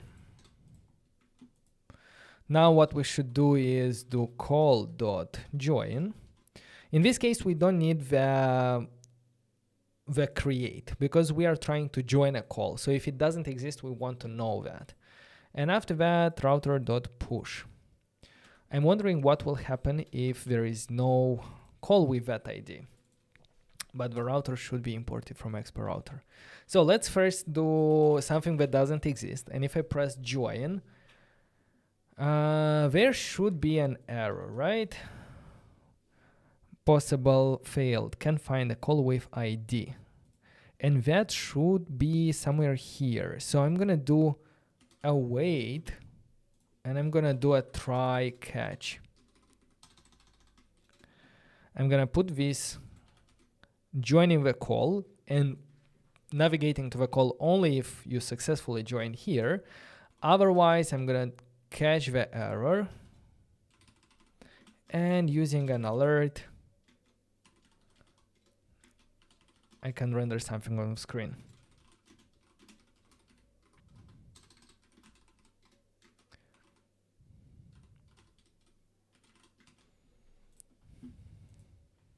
So if I try now, it will wait and it should show something. No? Come on. Join call. Let's do something like this. Join.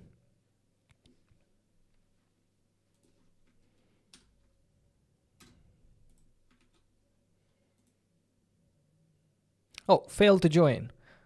Can find call with ID. This. But if I'm gonna try to join a call with an ID that actually exists, like this one, and if I'm gonna press join, we are navigating there. So this way now anyone can create separate calls and join them from the application. So for example, I can create one from the browser. I can do done here. No, I can create a call, join.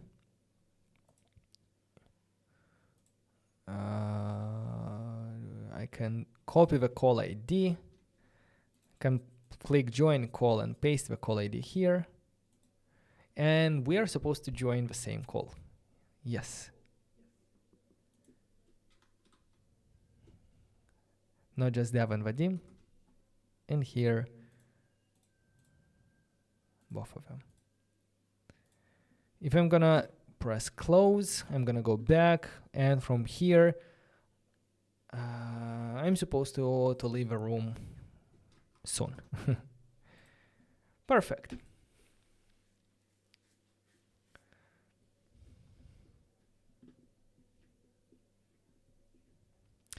By the way, we could just pass the call ID as a param when navigating to the call page, and without all of this crap, you spent like 20 minutes just to use the use call where you could pass the call ID. I don't think I only for that reason, but your point makes sense. We could do that. I'm wondering what will happen later when we will have incoming calls, when you'll have simultaneous calls, when you have multiple calls at the same time. So at the end of the day, like that call page should still use calls, but yeah, it wouldn't simplify a lot how we take it, because we are simply taking it from the calls at position 0 here. What we are doing right now and spending time is creating calls and being able to join calls by their ID. And we are done with that. We can create and join calls by their ID. Let's go ahead and do git add, git commit -m, create and join calls.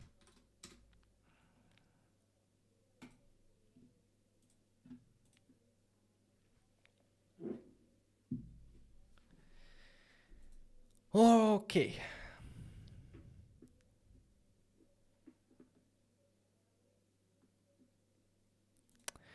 So, so far we are able to create and join calls, but the problem is that we are still using the same user account.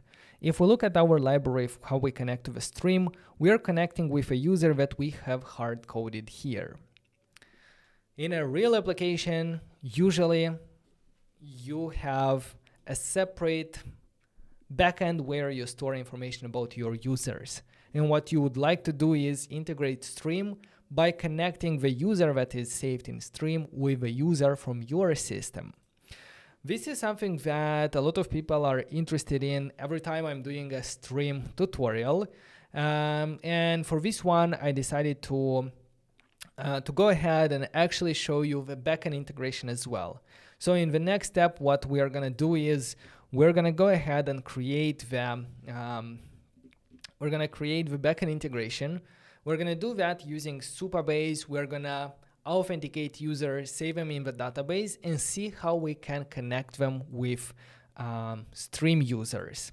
After that, we're going to be able to create different accounts, and then not simply, besides creating calls with their ID, we will also be able to invite users from the application. We're going to be able to create rooms for specific users and have more possibility around user management and calls. So that's going to be the next part, the second part of the tutorial, which we can get started probably right now, or I'm going to get a coffee. What do you say?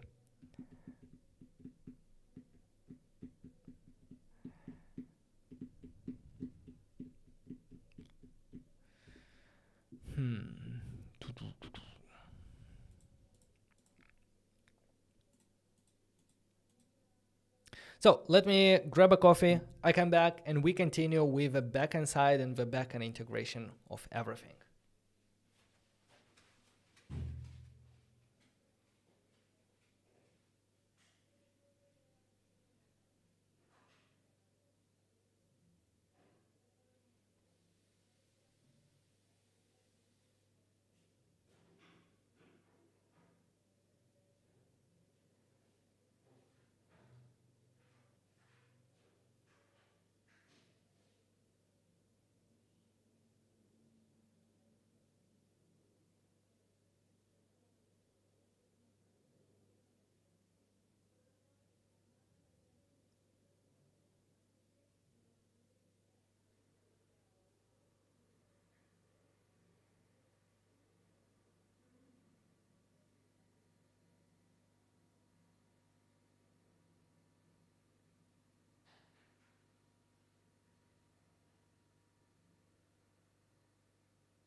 All right, so I'm back. Need more energy. Yes, we have energy.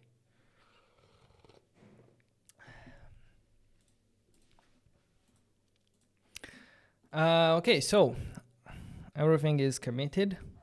Now to the second part. We're gonna go, the plan is like this. We're gonna go ahead and integrate with Supabase. We're gonna implement authentication to be able to sign in, create an account in our application, and only then be able to video chat with our users from the application. We're gonna see how to do the integration between our backend, which is gonna be Supabase, but I'm gonna explain how you could do the same with any kind of backend, whether you're having a do-it-yourself backend with Node.js, with PHP or our other languages, where you are using a backend as a service like Firebase, Supabase, Amplify, and so on. I'm going to show you how to do that, and after that, we're going to see how to also do some more advanced call management, like managing and listening for inbound calls, for outbound calls, moving between one call and another, and to see what else is possible here. So yeah, let's do just that.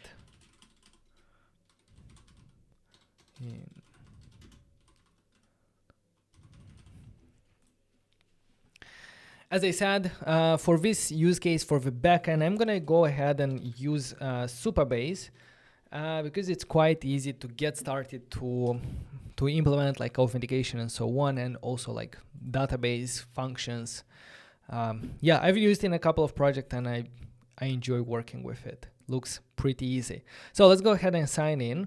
They offer a free tier that allows you to build 2 projects. So you can give them a try as well. Well, let me go ahead and from the dashboard, let's go ahead and create a new project. I'm going to select my organization, and for the name, it's going to be Facetime. For the database password,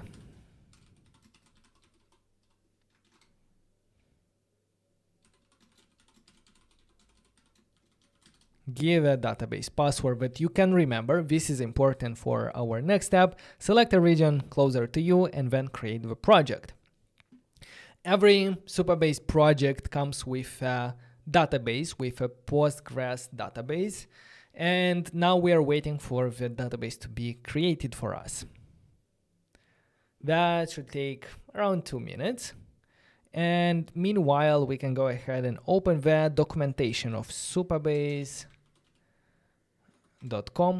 Let's go to the docs. What I'm interested in is in the, where is it? In the getting started. in the mobile tutorials, there is this Expo React Native tutorial. And this tutorial shows us how to integrate and implement a Supabase project with Expo that will have authentication flow.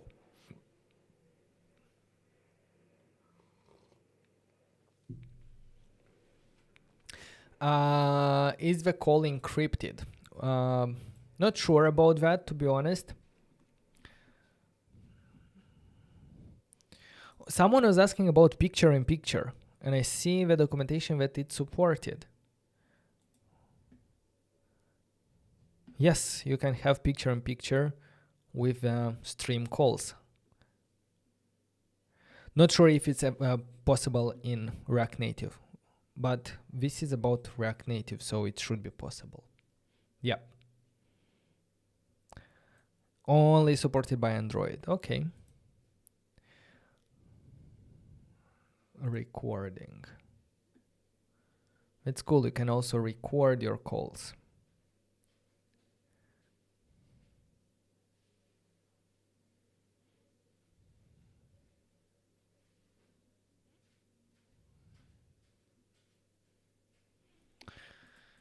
Anyway, let's see. Yes, if I look back at our Supabase, we see that our project has been initialized.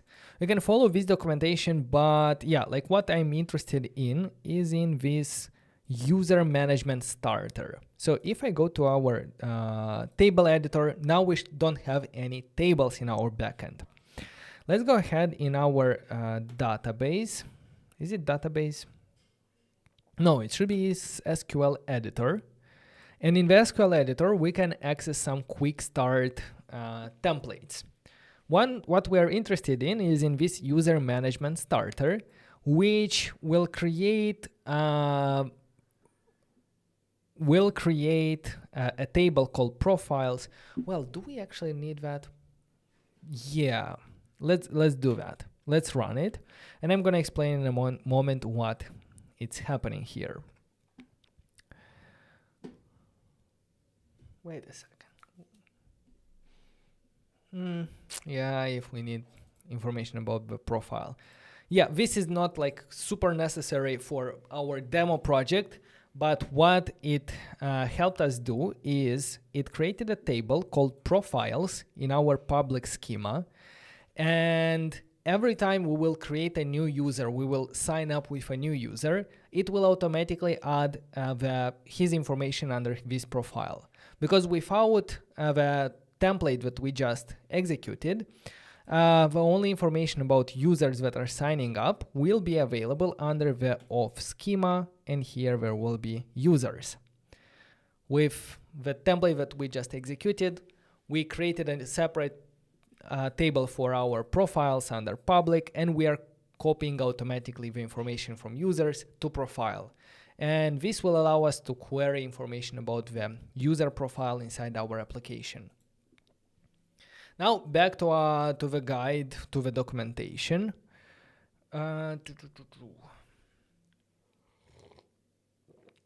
Yes, we're gonna need to link Supabase locally.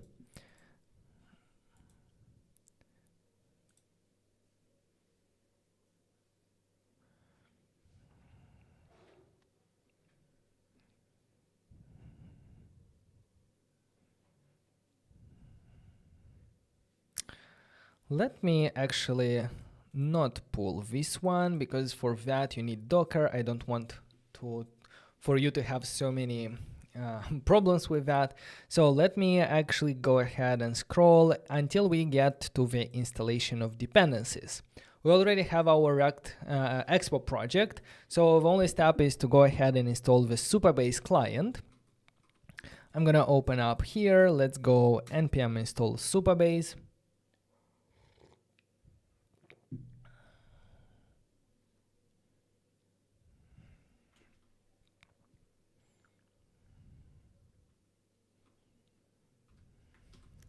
And besides Supabase, we also have like these peer dependencies, like React Native elements, the async storage, and the URL polyfill. Now, the recommendation is to create a helper file that will initialize the client of Supabase. So let's do that inside our source lib for the libraries. We're gonna do a new file, supabase.ts here, and we will have our Supabase. Now we need here two things, the Supabase URL and the unknown key. You can do that through environment variables. I'm not gonna spend so much time there. I'm gonna go ahead and right away add them directly in the code.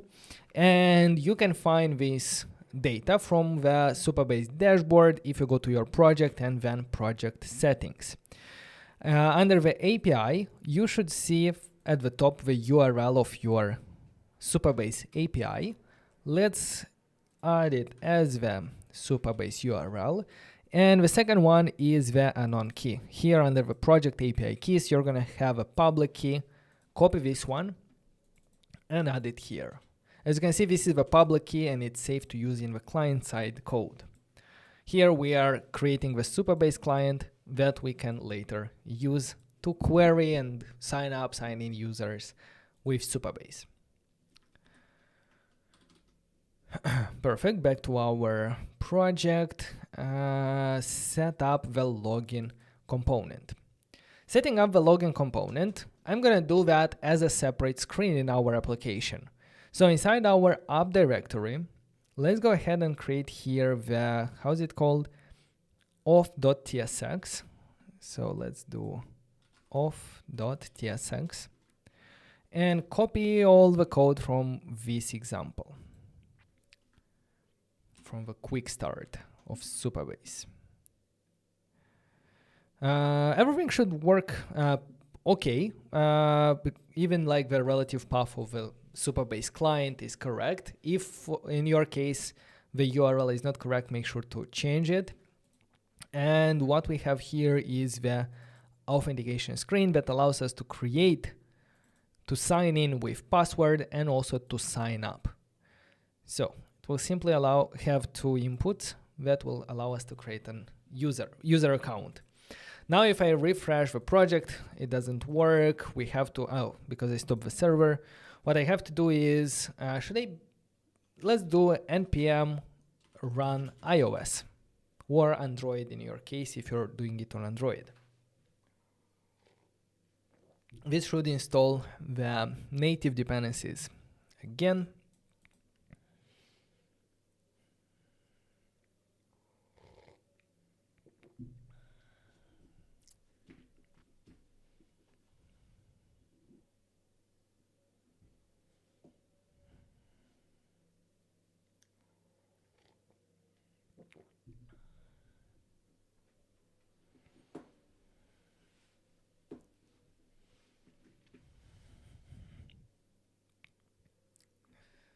And after that is done, we should have this authentication screen. Not sure if we're gonna see it right away, but with some changes, we're gonna definitely see it. Another thing that we're gonna need is a context provider. The context provider for data about the user who is authenticated. We need it as a context provider because it needs to be a global state available in all the screens. In any screen, we need to know who is the user and if he is authenticated or not. I'm gonna create that in a moment because right now, as we can see, we are still on the home screen. But using that provider, we're gonna be able to navigate away from the home screen if the user is not authenticated. So let's implement that first. In the source, I'm gonna create a new folder here for provider or for context. Let's call it context. And let's go ahead and add here the auth provider.tsx. And what do we need there? Well, we need to first create the auth context. We can do that using the create context from React. And here we're gonna have a default values. Because we are using TypeScript, let's go ahead and define the type of this auth data. And it will have information about the session which will be of type session imported from import session from Supabase. It's going to be the session from Supabase, or it's going to be null. We are also going to have a loading state, and this one is going to be a Boolean. When we create the context, we need to specify the type of that context. So let's give it the auth data. And by default, the session is going to be null initially, like this is the initial data. And loading is going to be false. Now, let's go ahead and export the function that will use this context. So let's call it auth provider. This is actually a component that will receive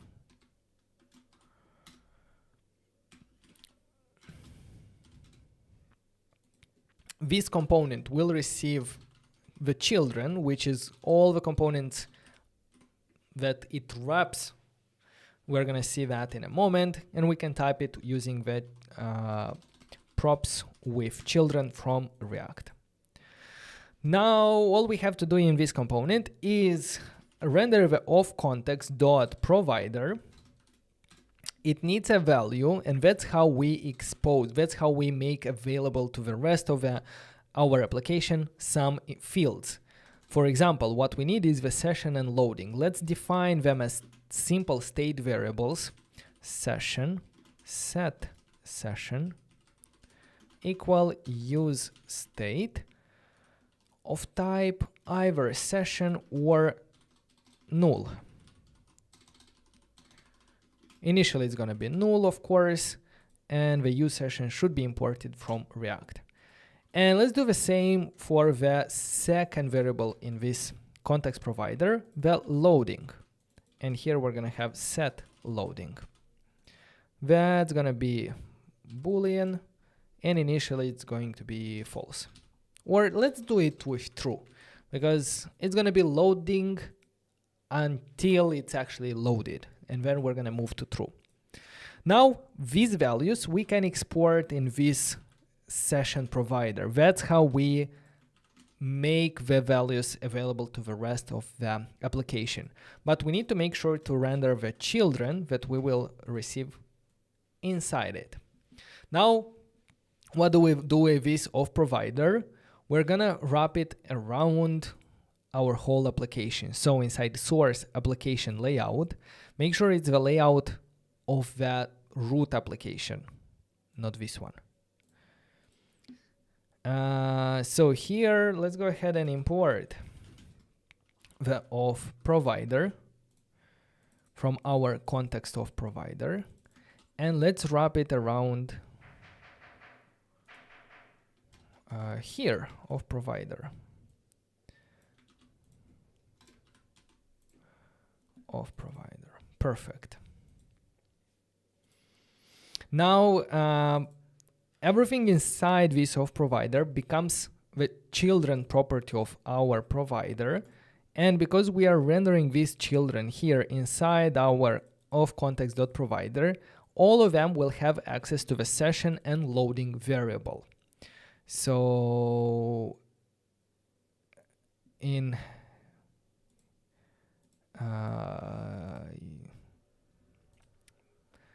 from the layout, basically everything inside here will have access to the session and loading. And based on that, we need to think whether we should navigate to home screen or to the loading screen. The next step is going to be like protecting routes. So what we want to do is all the routes inside our application here, very bad naming because both of them are applications. So this one is the authenticated or the user side. Like this is the screen only available to user who is authenticated. And in this layout is where we can check and navigate or do the protected route. Because here we will have access to the session and loading from this context provider of context. Well, let's export a custom hook called useOf that will simply not create a context, but use context of context. Use context from React Native. So yeah, whenever we will call useOf, it will simply give us access to our authentication context. So in the application layout, in the app layout, where only authenticated users should have access, we're going to take this session and loading use of from the context of provider. Now, if it's loading, we don't yet know if the user is authenticated or not. So what we should do is simply return a activity indicator, like a loading screen. Oh, I should call it, sorry. Of provider use of is not a function. Use of, oh yeah, of provider. It should be a function that returns this use context. Basically, we're creating custom hook. Back here. Yeah, the activity indicator is there at the top. I'm not sure if you can see it. Align self-center.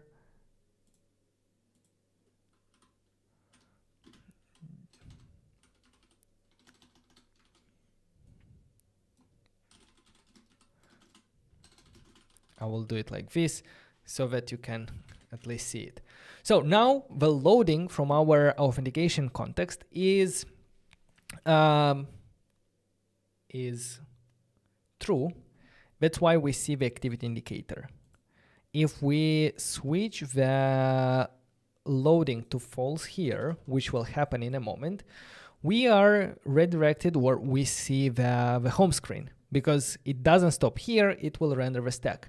But actually we should protect it. Like if it's not loading, we will be able to understand if it should go to the sign-in screen or the home screen based on the session. If there is no session, we can return a redirect component from Expo router, and here you can provide the URL to redirect. So we want to redirect to the /off. And only if the session or only if a user is signed in, we're gonna render the stack. So now if I'm gonna refresh, we should get on the sign-in screen, because initially it went to the application, in the layout it saw that there is no session, and it redirected to the /off. And in the /off here, we have the form.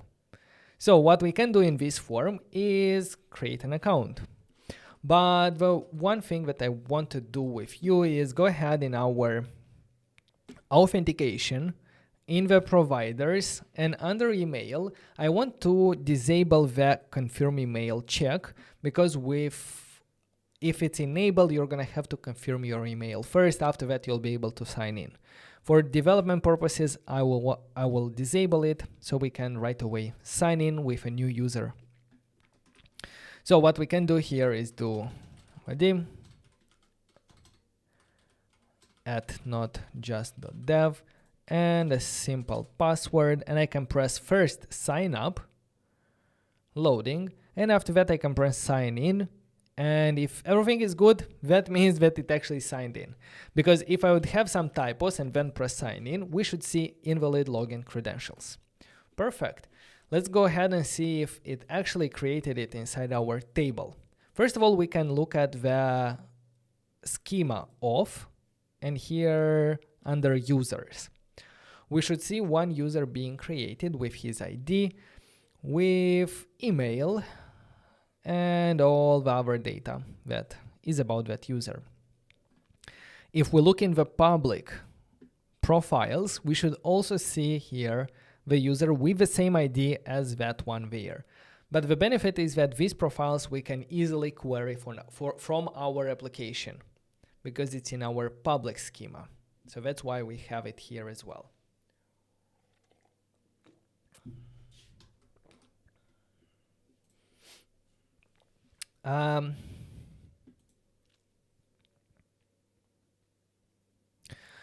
after I press sign in with email, what I want to do here is I want to redirect as well. So I'm gonna do router dot replace, and I'm gonna do home screen, because after I sign in, I want to go to the home screen, but I'm redirected back here. Why? Because in our auth provider, we never update the user session. And we never query the user session. Let's go ahead and implement that right now. What we want to do first is when the application opens, we want to fetch if there is an active session, if a user has already signed in the past, and if we can log in him again without even going through the sign in screen. So to do that, we're gonna have a use effect that will run at the first when the component mounts, and here we want to fetch the session. So let's create a function fetch session, which is gonna be an async function, and we can call it right away here. Now, how do we get information about the session? Well, we are going to use the Supabase .auth.get session. This will return a session if a user is already signed in. So what we can do is take from there, there will be data, and inside the data there will be the session. So after we take the session, we can set it in state. Set session, session. And then, and only then, we will do set loading to false. Console log existing session. Let's see what's happening right now. Now we can move back the loading to true, saying that we'll wait until we actually load the session and then make a decision if we need to redirect or not. If I'm gonna refresh the page, I'm redirected here because the session existing session is null. If I'm gonna, however, do sign in, actually,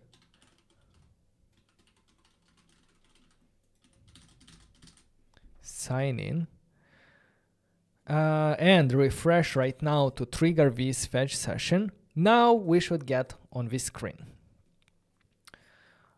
Because yeah, there was a session, and if I refresh right now again, we're gonna still be on the home screen because the session will be saved. Everything is taken care by Supabase. All right, let's on the home screen, let's add a button that will sign out because we're not done yet with the whole authentication flow.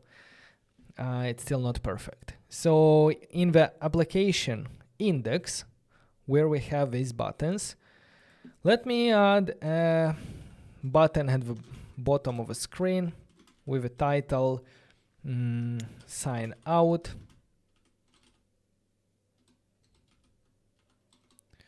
And on press, what should happen is simply calling supabase.auth.sign out.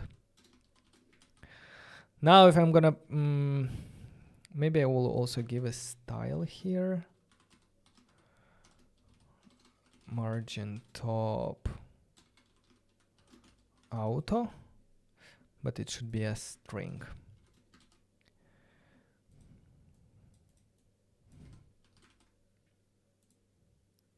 Style. Oh, but the button doesn't have a style. Okay, never mind. It's gonna be okay. I don't mind having it here. I can, it's okay. So now if I'm gonna press sign out, nothing happens, but if I'm gonna refresh the application, we are back to our home screen because the sign out actually happened behind the scenes. We just didn't do anything with that event. But the next time we join, we're gonna trigger this fetch session at the beginning. It will see that there is no session and it will redirect to the authentication screen.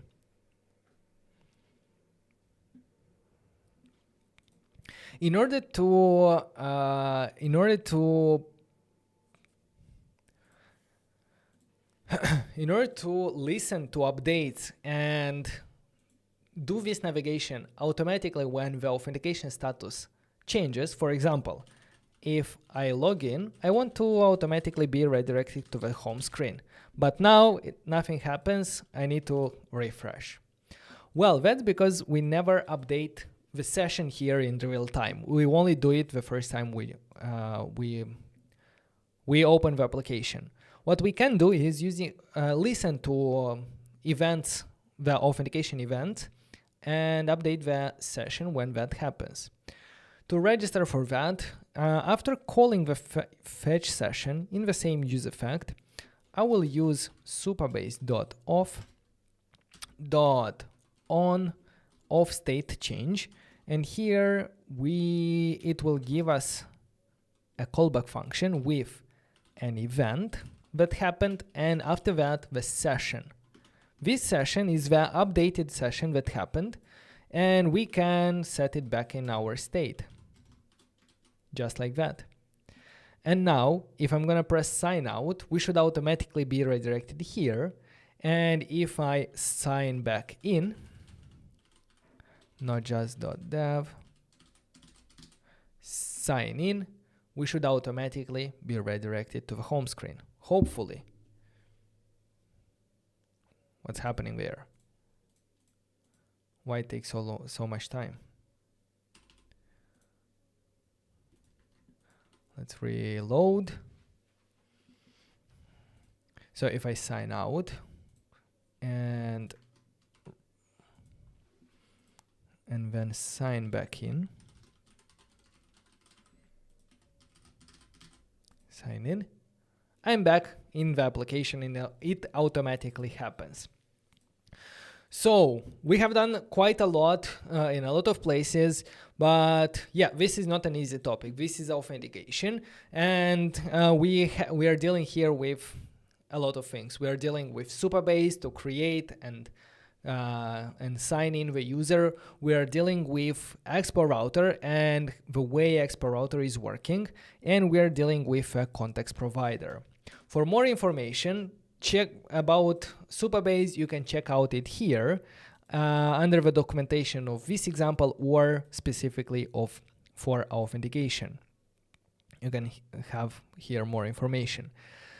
About the rest of the navigation system in our React Native application, because we are using Expo router, you can check out Expo router authentication.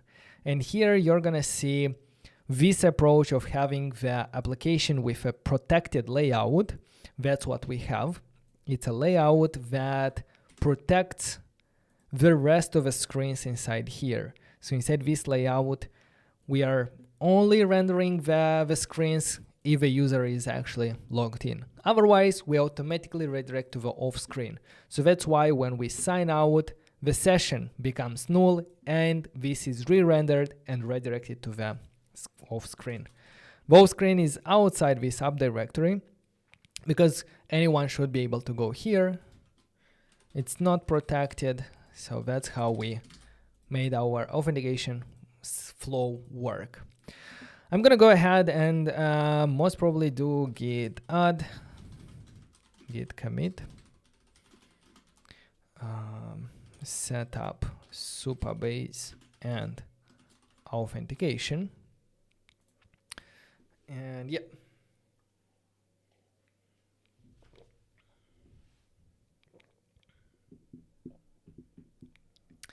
Hello, Faisal from Dubai. How are you doing?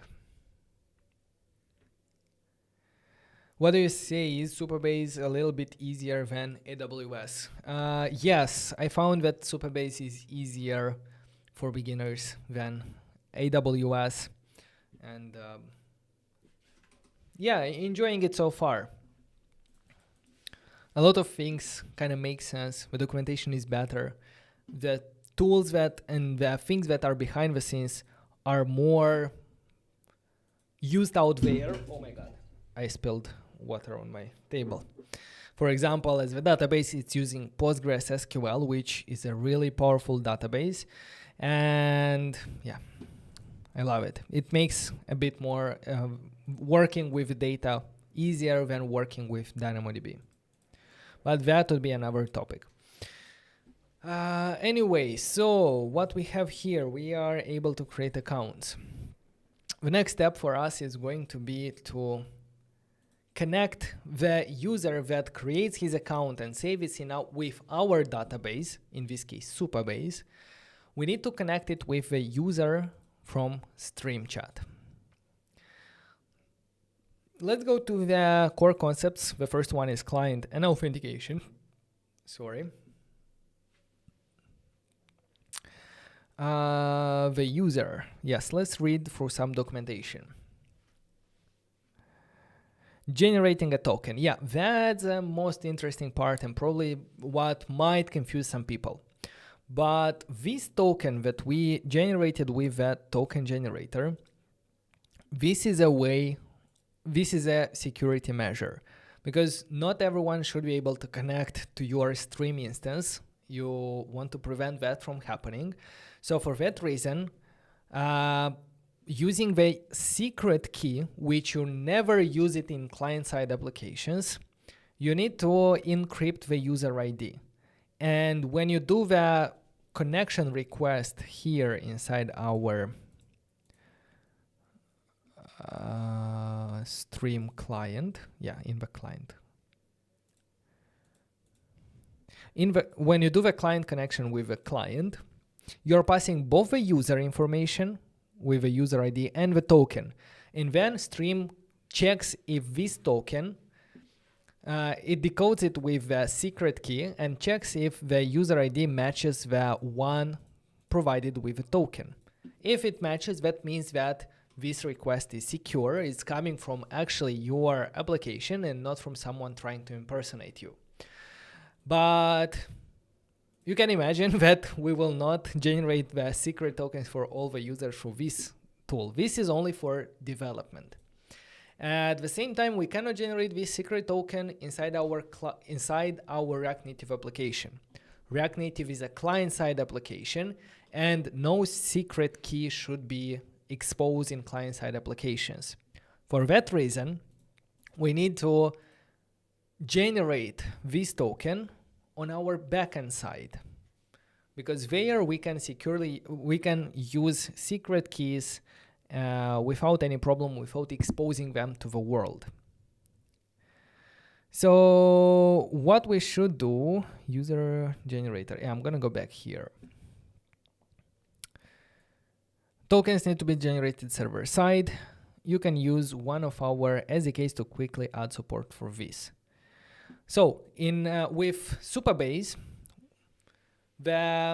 we need to have a backend function that will generate these Stream tokens.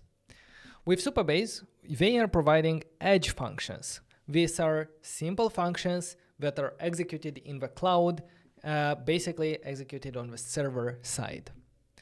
So let's go ahead and create this function. We're gonna install the Stream SDK there, and we're gonna generate a token for the user that is doing the request. And this way, only authenticated users will be able to join and create a video call. All right, let's try to do that. We're gonna start with functions new. So I'm gonna open the terminal. Let's see if we will need anything extra. But I'm gonna start with npx Supabase functions new, and let's call it stream token. Stream-token. Created a new function at Supabase. Now we see a new folder here, Supabase functions, and the name stream token. So this index is where our function will be executed. It looks very similar to Node.js, but in fact it's not Node, it's Deno. It's not Node.js. Complicated. So it's very similar. The only difference is that the way we import modules, we import them using URLs. So if Should we try to deploy it first? Let's try. Let's try to deploy this hello world function first, just to make sure that you also have it working.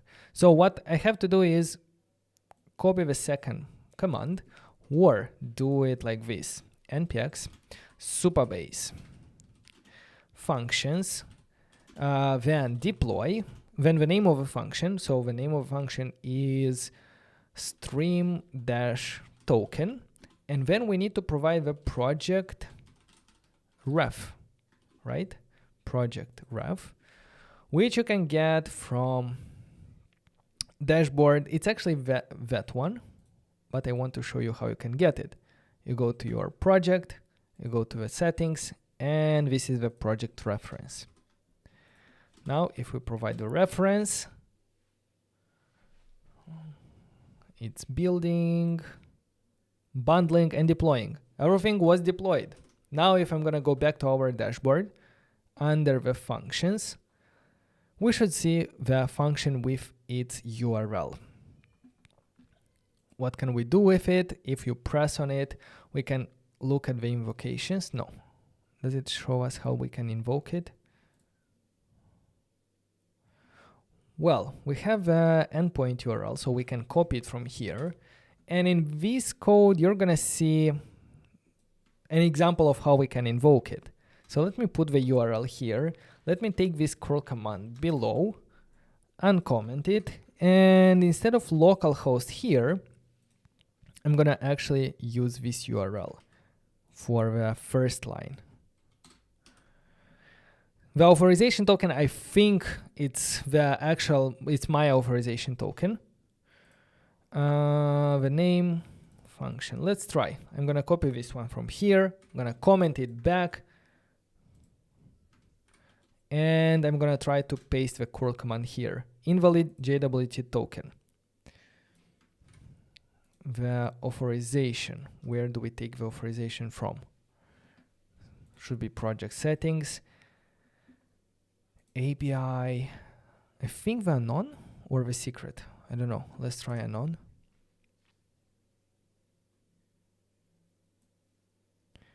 Let's try to replace it here.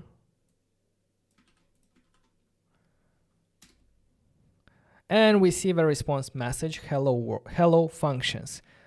Function is coming from the data that we are sending, and hello is coming from here. So that means that we successfully deployed our function to our Supabase project, and we executed it. That means that everything is working. Now, the next step is going to be to modify this function in order to generate stream tokens. Let's have a look at how that can happen. You can use our server-side SDK to quickly add support for this. Typically, you integrate this onto part of your code base where you log in or register users.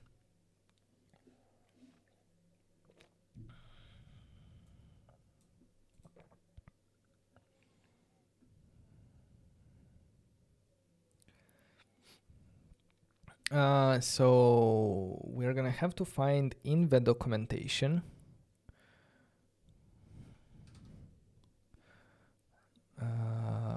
I don't think it should be in the video now, the documentation. I think it's going to be maybe in the chat messaging. Let's go ahead and check the docs. Come on. For React Native, Unity, backend. Let's look at Node.js. On the backend, client and users, tokens and authentication, token provider, generating tokens. So why this is with pip?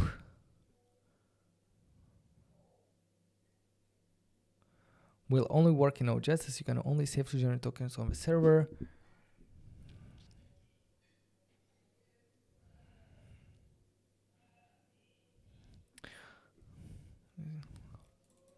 That's a bit weird because this looks to me like Python. Yeah, I see it's Python, but we are looking at Node.js.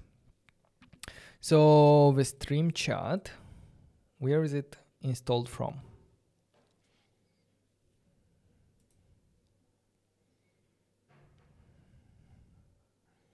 Yeah, it's from stream chat. Let's look at npm stream chat just to see the URL and the version. And let's see how we can do that in Deno. So follow this setup guide to integrate the Deno language server with your editor. This enables autocomplete, go to definition, etc.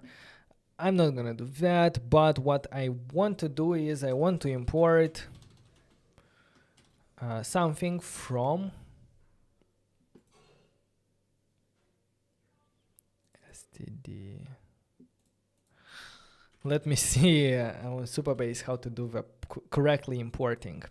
Supabase function import module.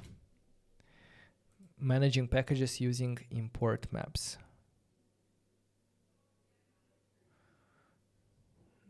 Oh no.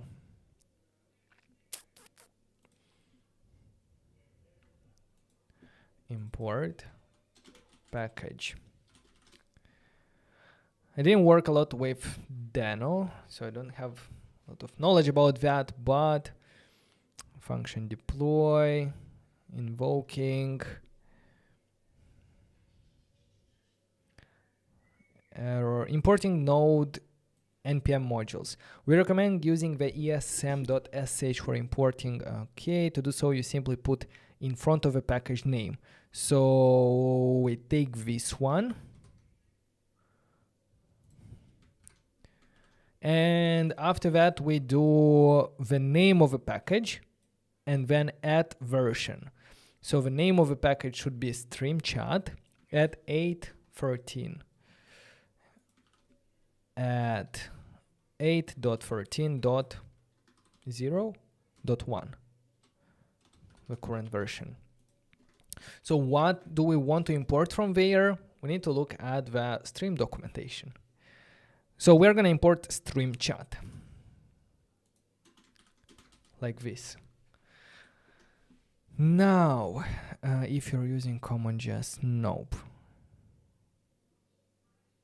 Instead, you're using the API key and secret key. The secret key is only used server side and gives you full access to the API key.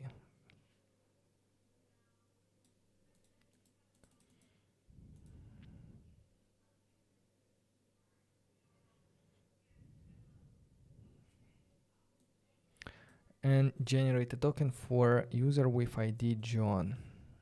Okay, let's try to create the client using our API key and the API secret. Let's see how we can do environment, setting up your environment.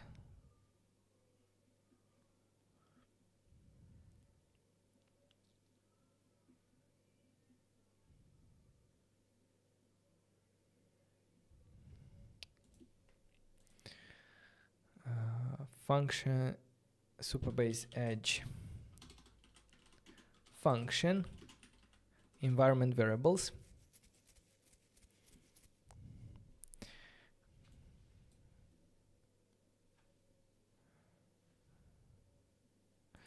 Yeah, I can take the environment variable using deno.env.get. So that's what I'm gonna do here for the stream API key.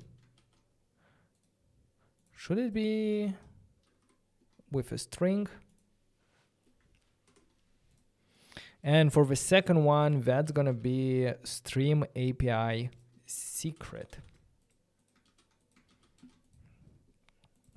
Server client. And let's try to call this server client dot create token for a random user, for a random thing. For example, for the name that we provide there. And then the token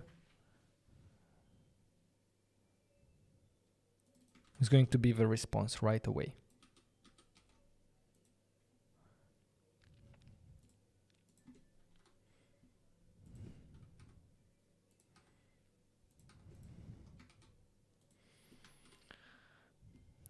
when deploying, you'll be able to load the environment variable through a default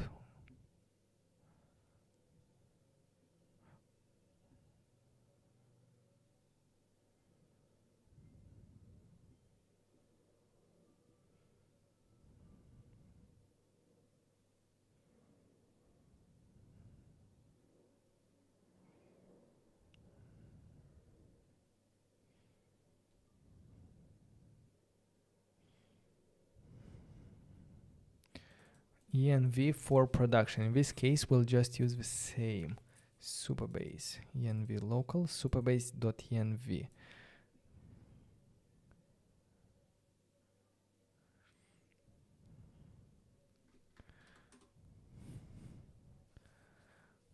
So inside the Supabase, let's create the .env file, and this is going to be environment for our backend. And here we're gonna store the two things, stream API key and the stream API secret. We're gonna take them from the stream dashboard. So let's go ahead here. Where is the dashboard?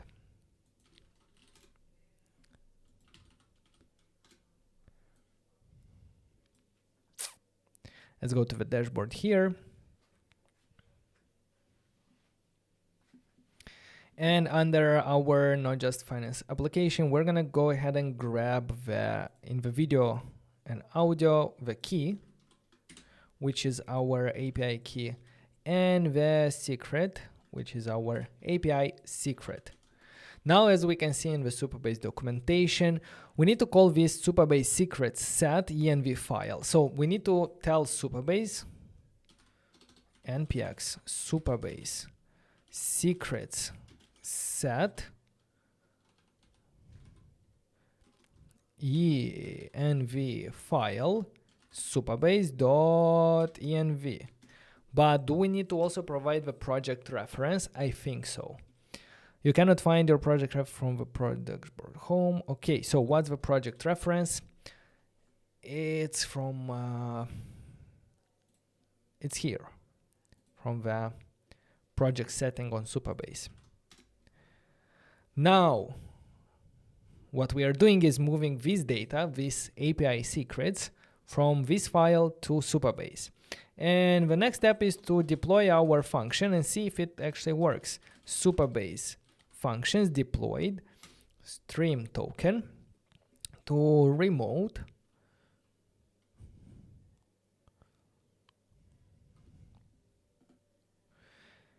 and if we're gonna send a request, it should generate the token if everything is working. So let's try to send this request again at the end.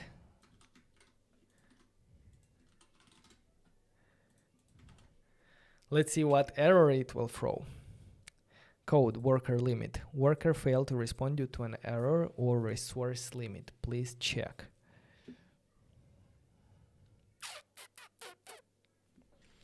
What's happening there? Let's check our edge functions.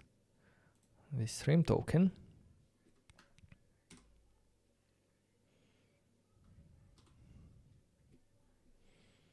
Invocations. And it's this one. So here we can debug what happened. Is it this one?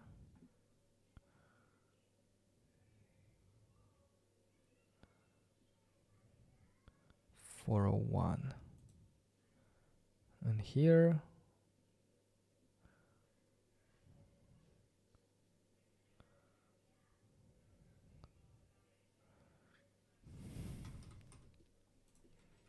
let's try one more time. No, it still fails.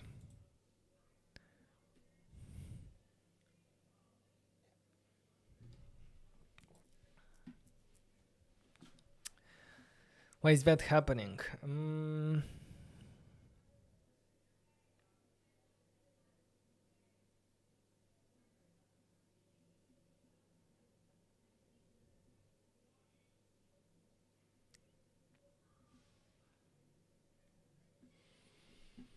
What if we manage secrets? It has the Supabase URL, Supabase anon.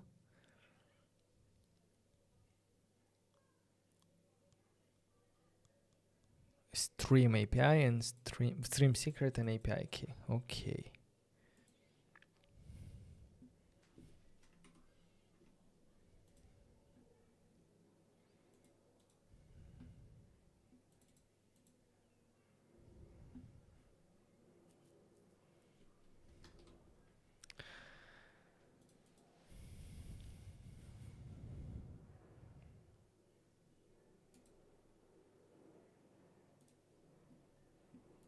Let's check the actual logs to see what error it throws inside. Maybe we are installing it incorrectly.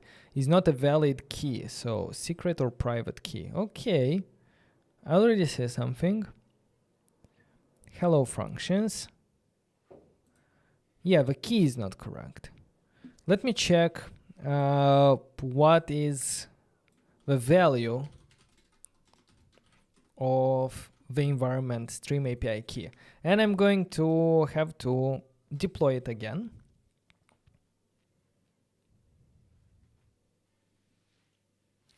And execute it again. Now let's see the latest error. So the API key is actually correct. Secret or private key is not valid key material.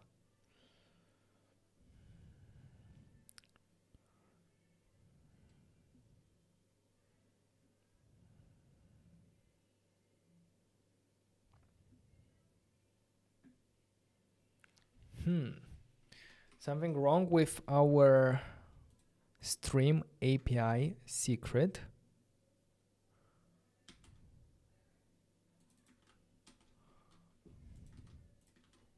Let's check if it at least has it.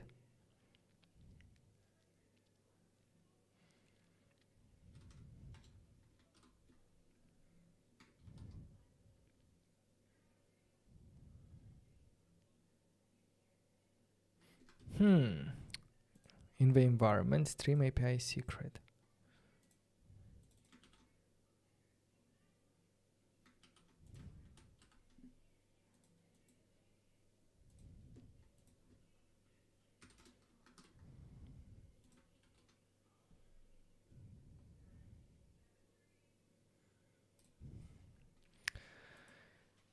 So it looks correct here. Maybe it shouldn't be the secret from here. Maybe it should be the secret from the chat messaging. But is it the same? B5 at the end. B5 at the end.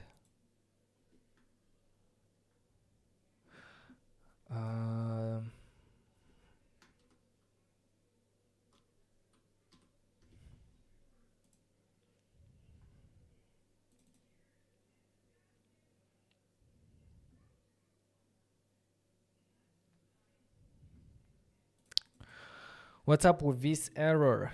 Don't like it, but we're gonna get there. It's part of a process. Secret or private key is not valid key material. That's from Jason.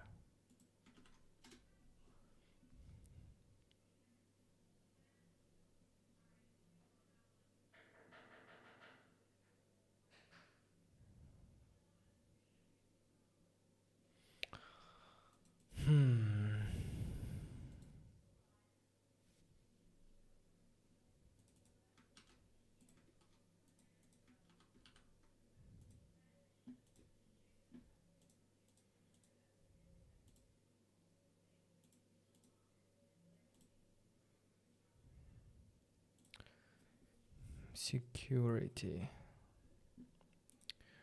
What if the application should not be in development?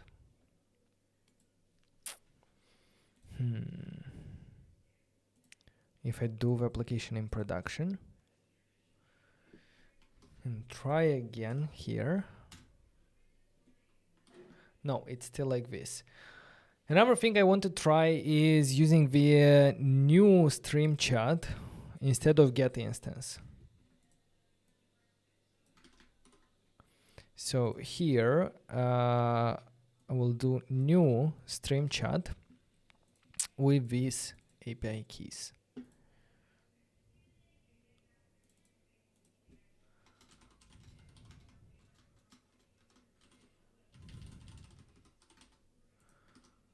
Let's try again to deploy.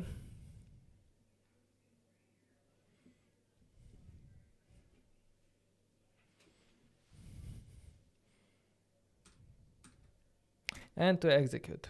What's happening with the camera? What's that?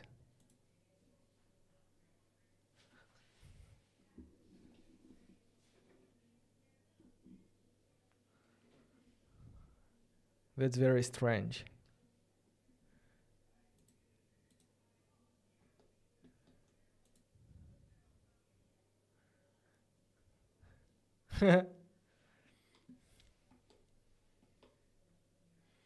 What would you say to someone who is still wait.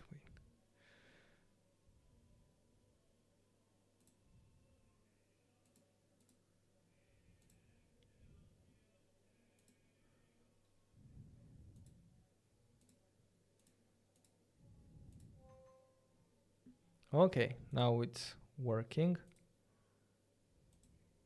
All right, that was weird. So worker limit, worker failed to respond due to an error resource limit, please check log. So come on, should be easier. I'm doing something definitely not as expected. Oh boy. Secret or private key is not valid key material.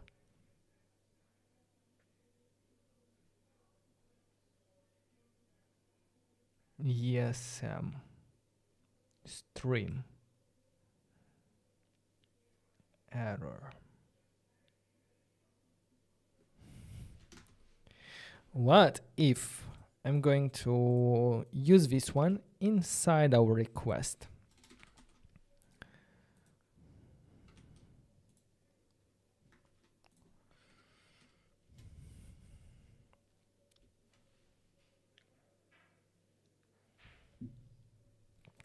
Maybe I'm not importing it correctly. Most probably. What?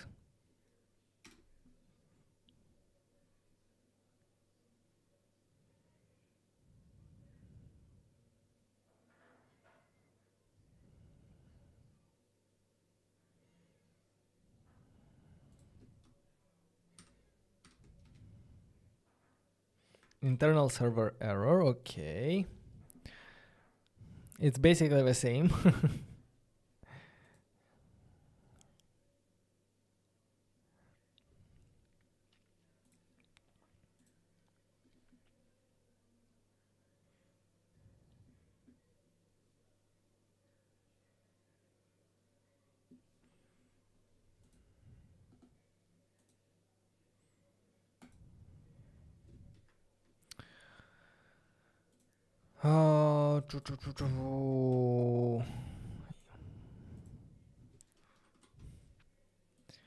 Deno import.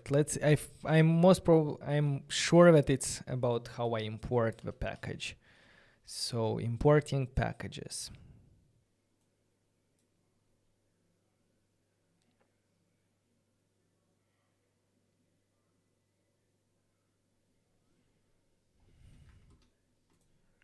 What's this ESM?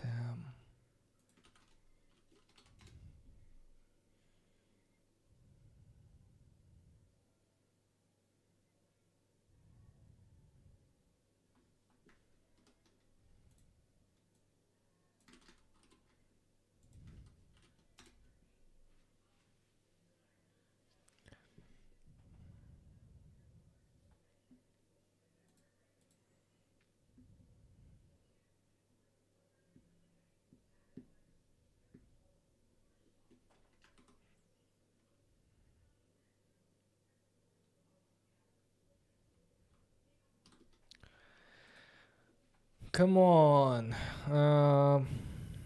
Example Deno land. import npm package.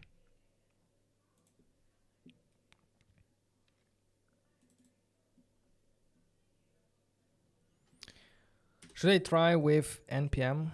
Simply at the front like this, npm stream chat at. Let's see. Let's deploy it. No, it doesn't want.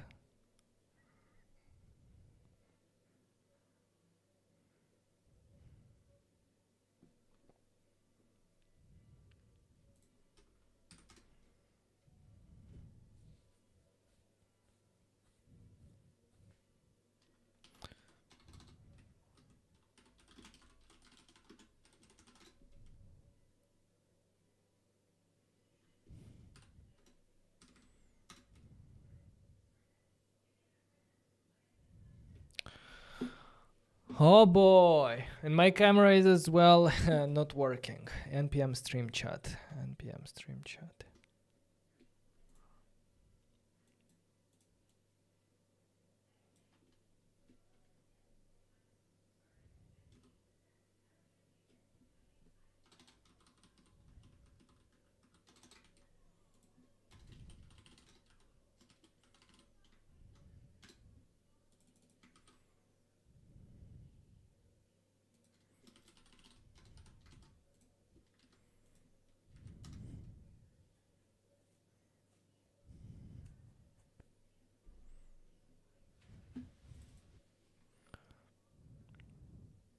Module not found, npm.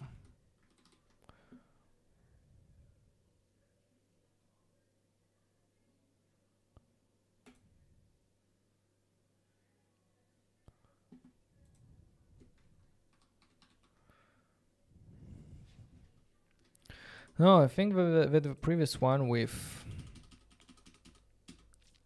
ESM is the right way. Maybe to go without version. Let's try that.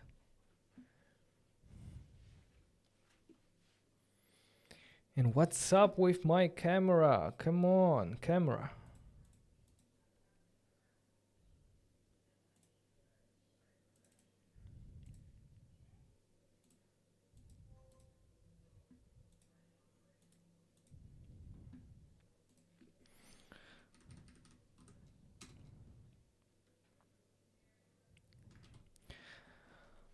Back to internal server error. Edge functions, please work.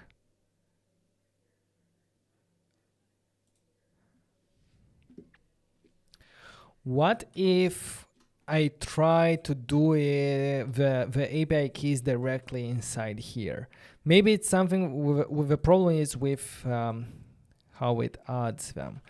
If I do them right away in code, will that change anything? Because it's complaining something about the API key for some reason. If I do deploy right now,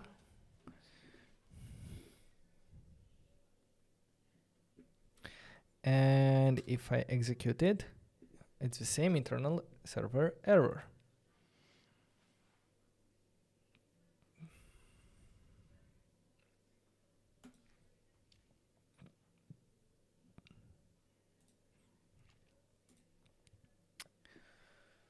Hello functions, connected, listening, and then this one.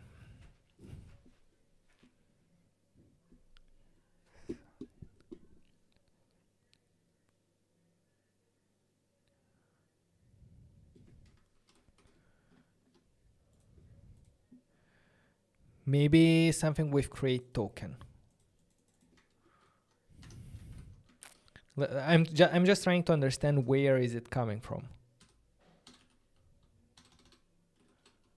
JSON stringify. Oh, that was probably the reason, you know, because I was trying to stringify something that is not a JSON.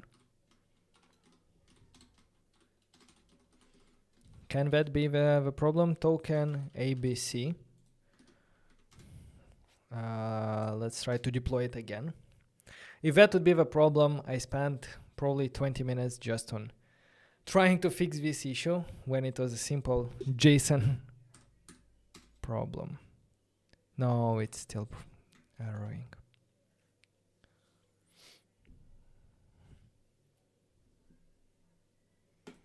Secret or private key is not valid.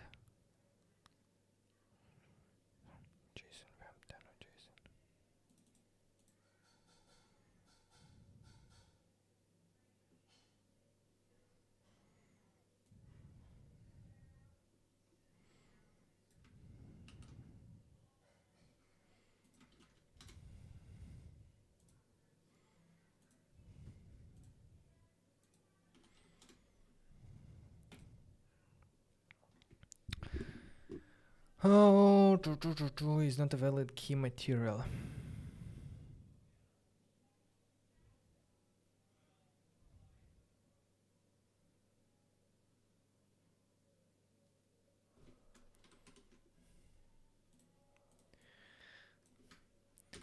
If we comment this out.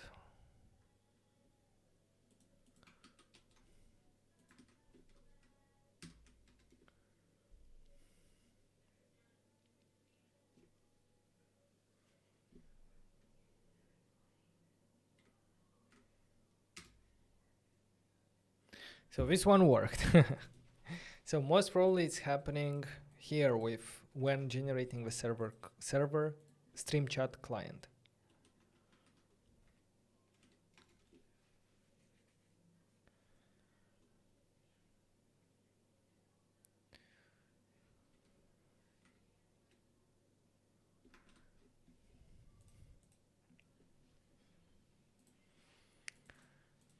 API key, API secret.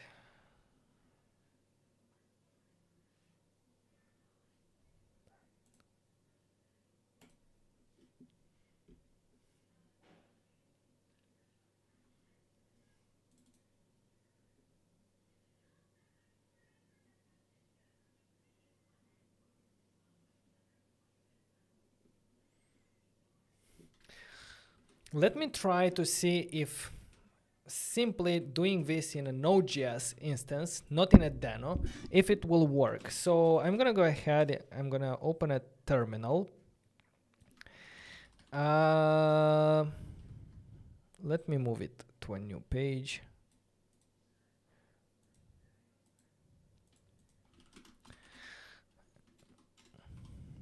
And let's make their Node.js backend. Let's go ahead there and let's initialize an empty Node.js project. So npm init-yes.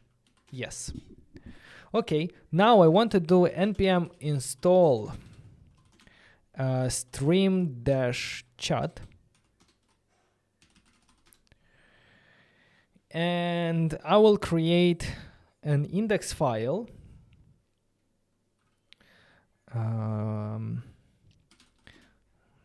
Index.js. And here, let's do almost the same as here.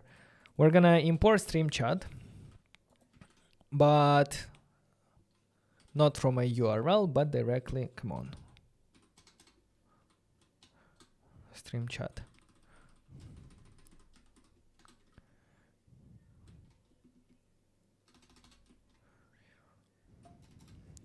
Then we're going to create the server client. Then I'm going to call create token. Then console log token. Let's just see if this will work locally with Node.js. So if I do node index, it still cannot use import statement outside of more. Okay, yeah, but here I might understand the problem. But if I do vim package.json, and if I will add here a type,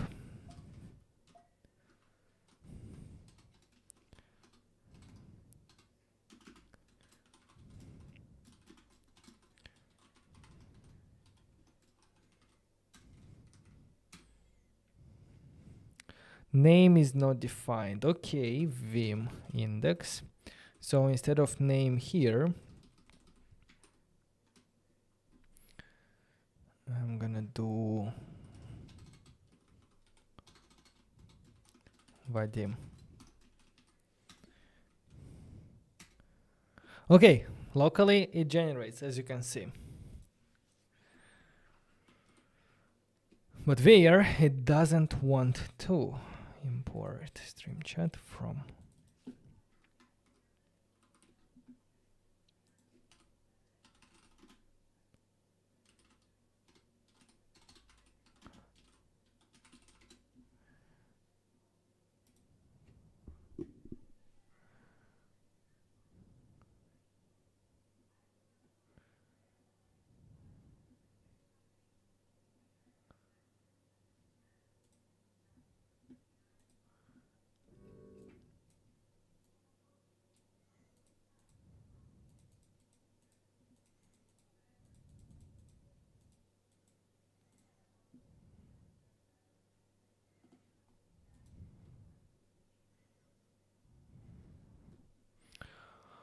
Okay, let's see here. Maybe they have a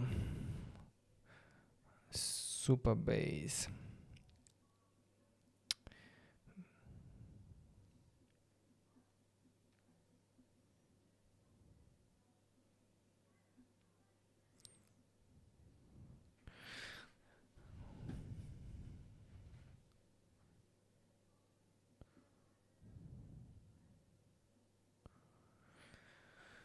Where is that? You're below. Okay, resetting. Okay.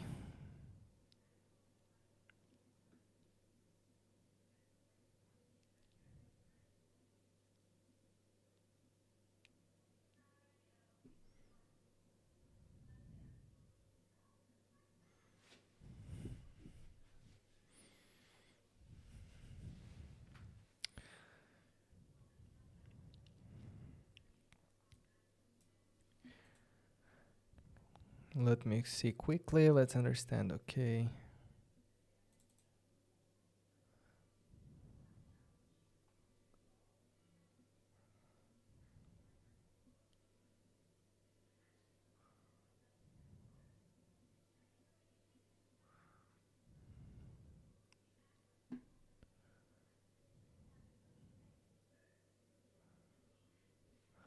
Why does it set up a notJust project? Setting up what will begin the backend part. We can generate the user tokens. Why it's not doing that for Supabase? That's what I'm trying to do.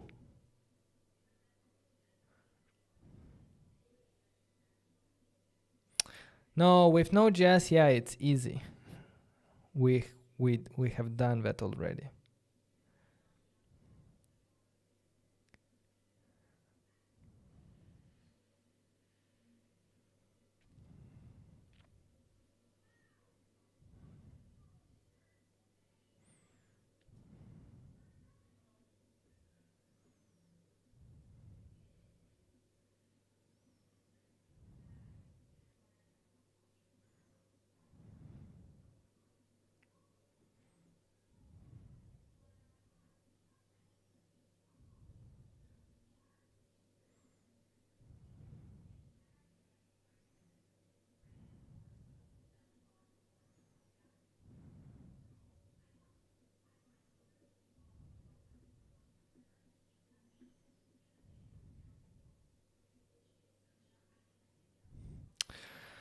Yeah, for some reason, they also didn't show how to do it through edge functions. And I'm thinking that the problem is the way we import the stream chat inside Deno environment. I'm pretty sure it's possible. I just struggle to find a solution right now, and I'm worried that it's gonna take too much time. What I think is going to be the best approach is if we continue these features in the next live stream, so that we can move forward easier. And because we are going to have a separate live stream, We can cover some of the more advanced things, such as listening for incoming calls, creating outgoing calls, maybe implementing push notifications and getting a notification that you have a call incoming through push notifications. That's a bit more advanced, but yeah, I'm gonna go ahead and make sure that we have everything working on the backend with the stream chat generating these tokens, and then in the next stream we're gonna go ahead and implement and connect everything together. Anyway, things like this happen from time to time as a developer. We just have to push forward, look through the documentation, try everything that's possible, and we're gonna get there. So anyway, in this video, we saw how easy it is to create video calls and to implement video calls in your application. It took us probably 20 minutes at the beginning after we created the project. It took us 20 minutes to integrate Stream Chat because it was really, it took us 3 things to do: to create the client, to connect the user, and to join the call. And everything is provided by Stream and makes it really easy. This is just the beginning of everything that we're gonna do in terms of video calling, audio calling. I have interesting ideas about audio only projects as well, but first we're gonna have to finish this one, and I would like to invite you to subscribe to the channel not to miss our next live stream where we will finish this project. Thank you for being here with me till the end, and I'm gonna see you next week with a continuation of this one. All right, guys, have a nice day. Bye bye.